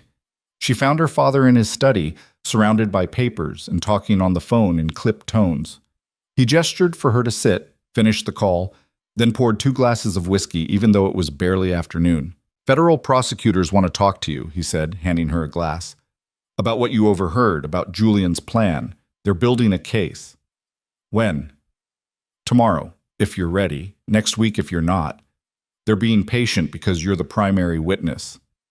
Marcus sat heavily in his chair. Thomas Garrett's testimony is valuable, but you're the one who heard Julian discuss the murder plot directly. Without you, their case is weaker. Celine sipped the whiskey, letting it burn. I'll talk to them tomorrow. The sooner this is done, the sooner I can move on. About that, Marcus pulled a folder from his desk. I've been thinking about your future, about what you said in the car, about choosing your own path. He slid the folder across to her. Inside were financial documents, account numbers, investment portfolios, property deeds. This is yours, Marcus said. Money your mother's family left you that I've been managing. It's substantial enough to live on indefinitely if you're smart about it. The properties are in your name, an apartment in the city, a house upstate, both fully paid for. Celine stared at the numbers. She'd never thought about money before, had never needed to because everything was provided. This was freedom in its most practical form. The ability to leave, to build something new, to survive without depending on her father's goodwill. Why are you giving me this now? She asked. Because you've earned the right to choose. And because keeping you dependent on me would make me no better than Julian, just controlling you in a different way. Marcus met her eyes. I can't undo the past. Can't take back the years I spent treating you like a chess piece instead of a person. But I can give you the tools to build whatever future you want. What if what I want has nothing to do with the family business? Then it has nothing to do with the family business. You're not required to be part of my world anymore, Celine. That's the point. She looked at the documents, at the freedom they represented, and felt something crack open in her chest. Not quite forgiveness. Her father's neglect had shaped too many years of her life for that. But maybe understanding. Maybe the beginning of something different. Thank you, she said quietly. Don't thank me yet. The prosecutors are going to be brutal. Julian's lawyers will try to discredit you, make you look unstable or vindictive. It's going to be ugly. I can handle ugly. I've been handling it for days now. Marcus's expression softened fractionally. You have. Better than I would have expected. Better than I gave you credit for. They sat in silence for a while, drinking whiskey and watching the afternoon light change. Then Celine asked the question that had been nagging at her since the battle ended. What about Damien? What about him? You made a deal with him to help take down Julian together. Does that stand? Marcus's face hardened. Varric is still my enemy, still operates in my territory, still takes business that should be mine. Nothing about that has changed. But he helped me when I had nowhere else to go. He protected me when my own family couldn't. I know, and for that I'm letting certain things slide. The attack on his headquarters will be recorded as internal conflict in Julian's crew. Varric's name stays clean. His operations continue without interference from me. Marcus paused. That's the deal we made. Nothing more. Is it enough? It'll have to be. Varric and I can't be friends, Celine. Our organizations are built on competition and territory. But we can avoid unnecessary bloodshed. That's the best either of us can offer. Celine thought about Damien's quiet strength, the way he'd listened when she spoke, the way he'd risked his own people to keep her safe. She thought about Elena and the guards who'd died defending her, about Marcus Chen, who'd betrayed Julian to save her and paid with his life. I want to thank him, she said, properly, not just a phone call. Marcus studied her for a long moment. You're planning to see him again. I am. That's dangerous for both of you. If people think there's an alliance between my family and Varric, it creates complications. I don't care about complications. I care about showing gratitude to someone who deserves it. Celine held her father's gaze. You said I get to choose my own path now. This is part of that choice. Finally, Marcus nodded. All right, but be careful. Gratitude is one thing. Getting involved in his world is another. I know the difference. She left her father's study with the folder of financial documents, climbed the stairs to her room, and pulled out her phone. Damien's number was still saved from when he'd called her father during the crisis. She hesitated, then typed out a message. This is Celine. Are you free tomorrow afternoon? I'd like to talk. The response came within minutes. I'm free. My office, 2 p.m. I'll be there. The next morning, Celine met with federal prosecutors in a conference room downtown. They were professional, methodical, walking her through every detail of what she'd overheard, every conversation with Julian afterward, every piece of evidence that might support their case. His defense will argue you misheard, the lead prosecutor warned, that wedding day stress made you paranoid, that you interpreted an innocent conversation as a murder conspiracy. They'll bring in psychologists to testify about emotional instability. Let them, Celine said. I know what I heard, and I have Thomas Garrett's testimony backing me up. Julian can spin whatever story he wants. The facts won't change. The prosecutor smiled slightly. You're going to make a good witness, Miss Marlowe. Better than most civilians I've worked with. I've had practice this week, learning to stand my ground. After the meeting, Celine went home, changed into clothes that felt like armor. Simple, but well made. The kind of outfit that projected confidence without trying too hard. Then she drove herself to Damien's headquarters, using the GPS to navigate streets she'd only seen in darkness and fear. The building looked different in daylight. Still imposing, still obviously fortified, but without the immediate threat of violence hanging over it. The guards at the entrance recognized her, waved her through without the suspicion they'd shown when she'd arrived in a wedding dress. Elena met her in the lobby. The older woman looked tired but intact, a bandage visible on her left arm. Miss Marlowe, good to see you walking around on your own terms. You too. Is that? Celine gestured to the bandage.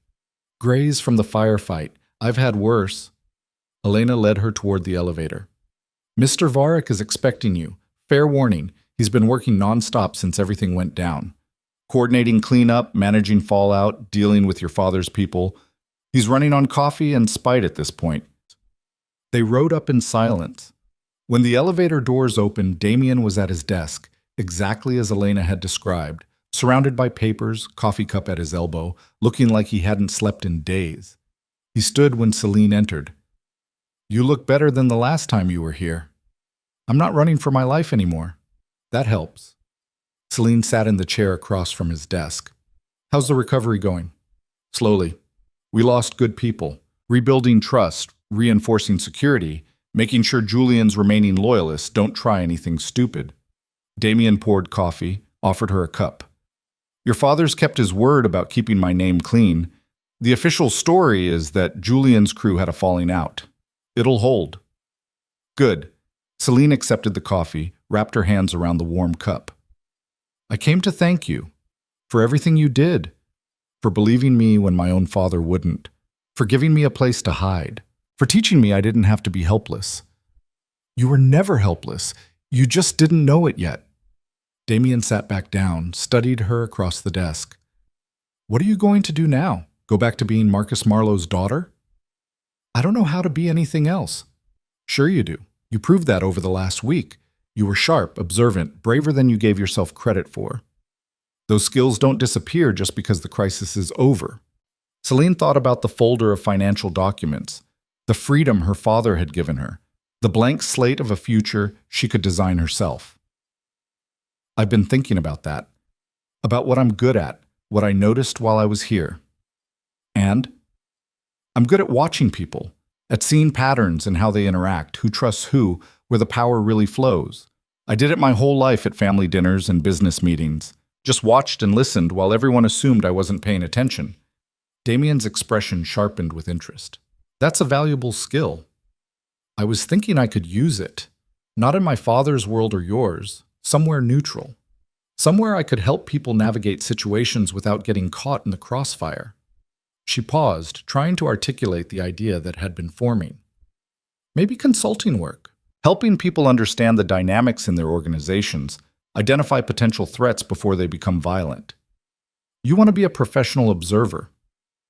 I want to make sure no other woman ends up where I was, engaged to a killer, surrounded by people who wouldn't listen, with nowhere safe to run. Celine met his eyes. You said you helped me because of your sister. Because you couldn't save her, but you could save me.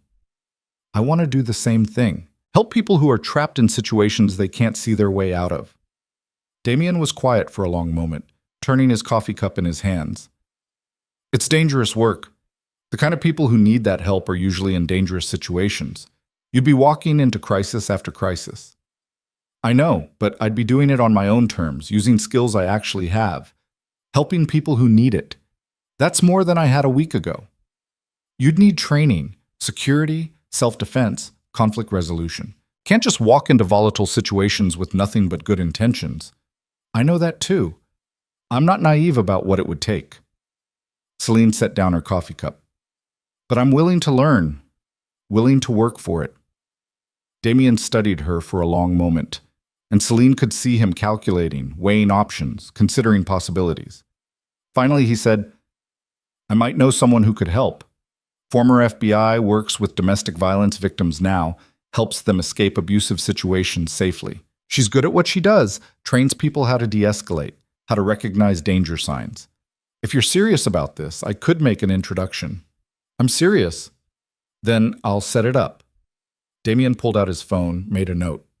Fair warning, she's going to push you hard, test whether you really mean this or if it's just post-crisis adrenaline talking. Let her test me, I'll prove I mean it. Something shifted in Damien's expression. Approval? Maybe. Or respect. You've changed, Celine Marlowe. The woman who showed up here in a wedding dress wouldn't have said that. That woman died somewhere between overhearing her own murder being planned and standing in front of Julian while he surrendered. I don't know who I'm becoming yet, but she's different. Different is good. Different is survival. They talked for another hour about training possibilities and safe houses for people fleeing danger, about the networks that existed to help women escape abusive situations. Damien knew more about this world than Celine had expected, not because he participated in abuse, but because he'd spent years building alternatives for people trying to get out. My sister didn't have options, he explained. She thought her choices were stay with a man who hurt her or disgrace her family by leaving. Nobody told her there were other paths.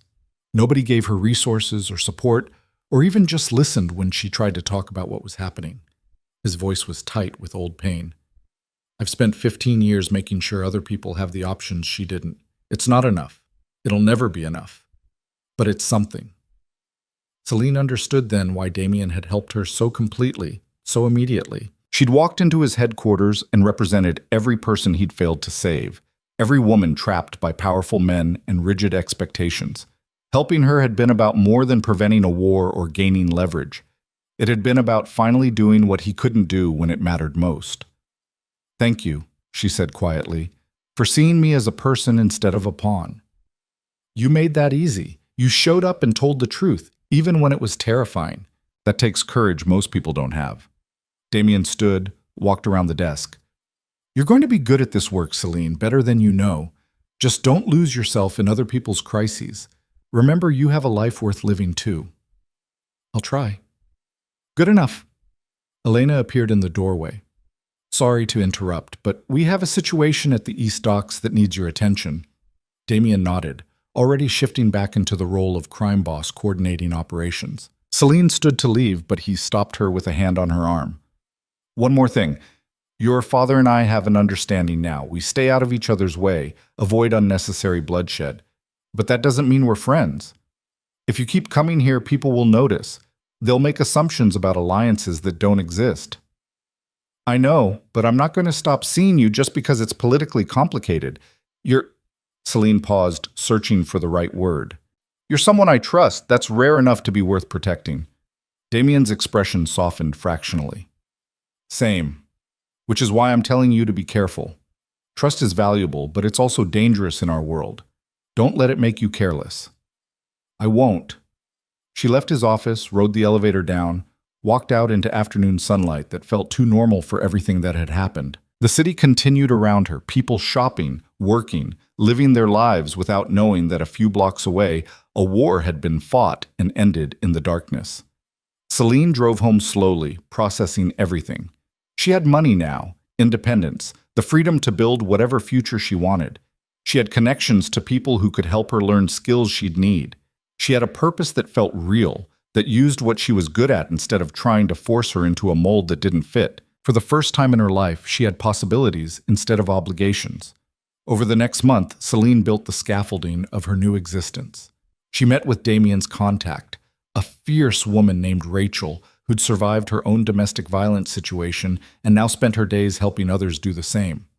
Rachel was exactly as tough as Damien had warned, pushing Celine through scenario after scenario, testing her reactions and decision-making under pressure. "You've got good instincts," Rachel said after their third session. "But instincts aren't enough when someone's holding a gun.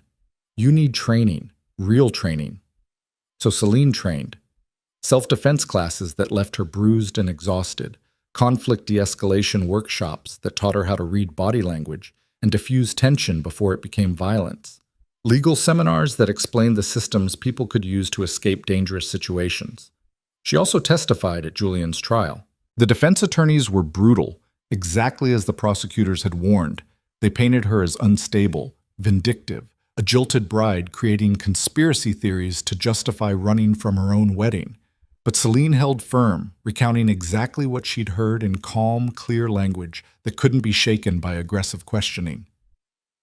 When Thomas Garrett took the stand and corroborated every detail, Julian's defense collapsed. The jury deliberated for less than 3 hours before finding him guilty on all counts: conspiracy to commit murder, embezzlement, assault with deadly weapons, and a dozen other charges that added up to life in prison without possibility of parole.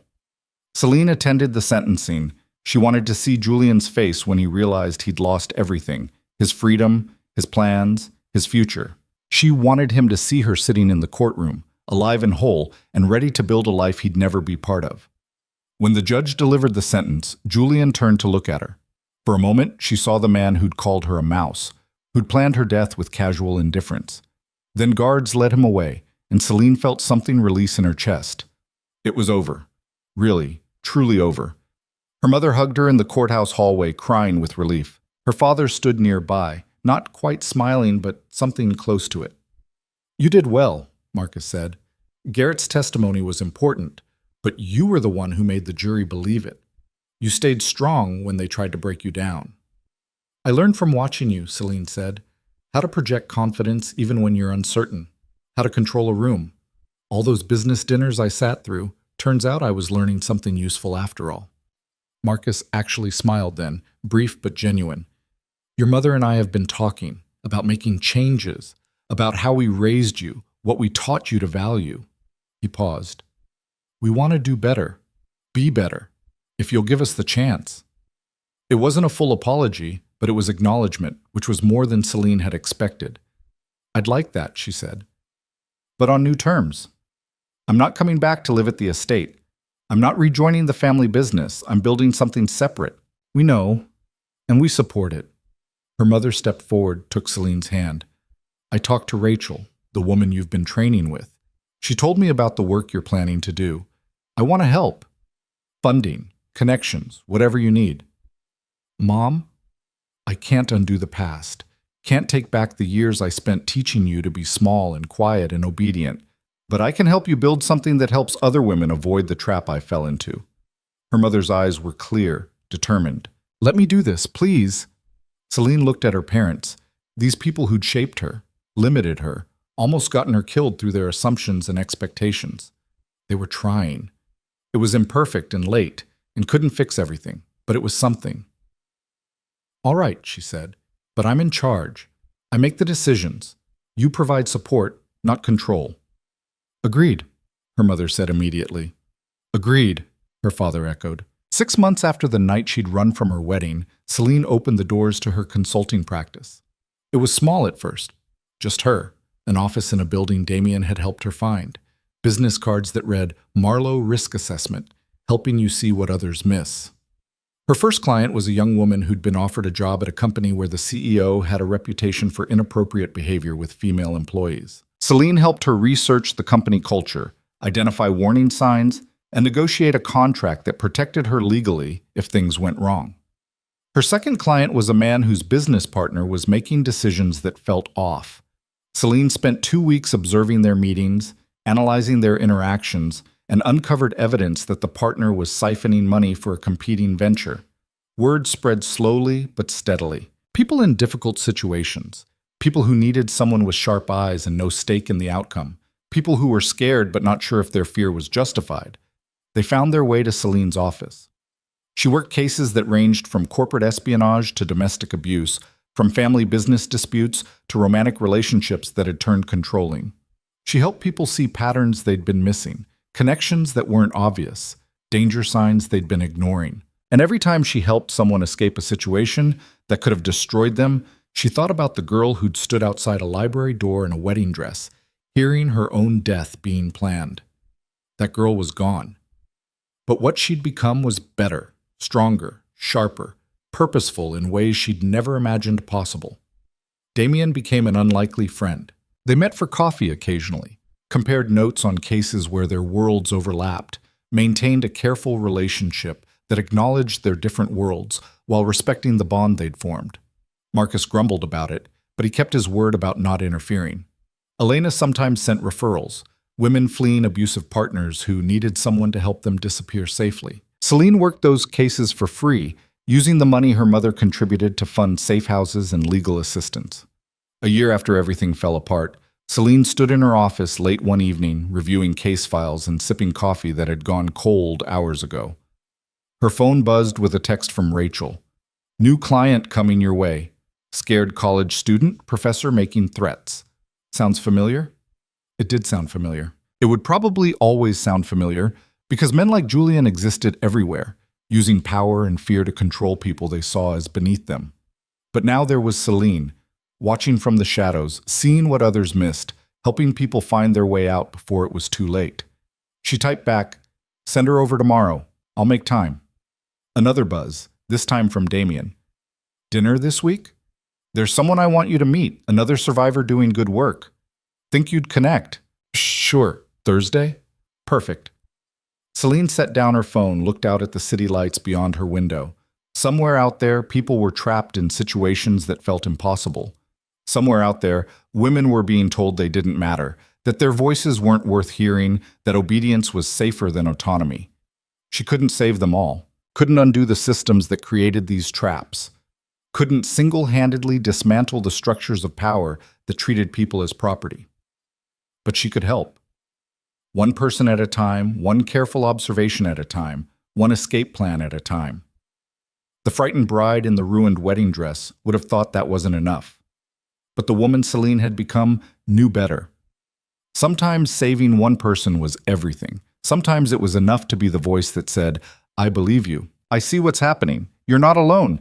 Sometimes it was enough to survive and then to help others do the same. Celine gathered her files, locked her office, and walked out into the night. She had dinner plans with her parents tomorrow, still trying, to build something honest from the wreckage of what they'd been. She had training with Rachel on Wednesday. She had coffee with Damien on Thursday.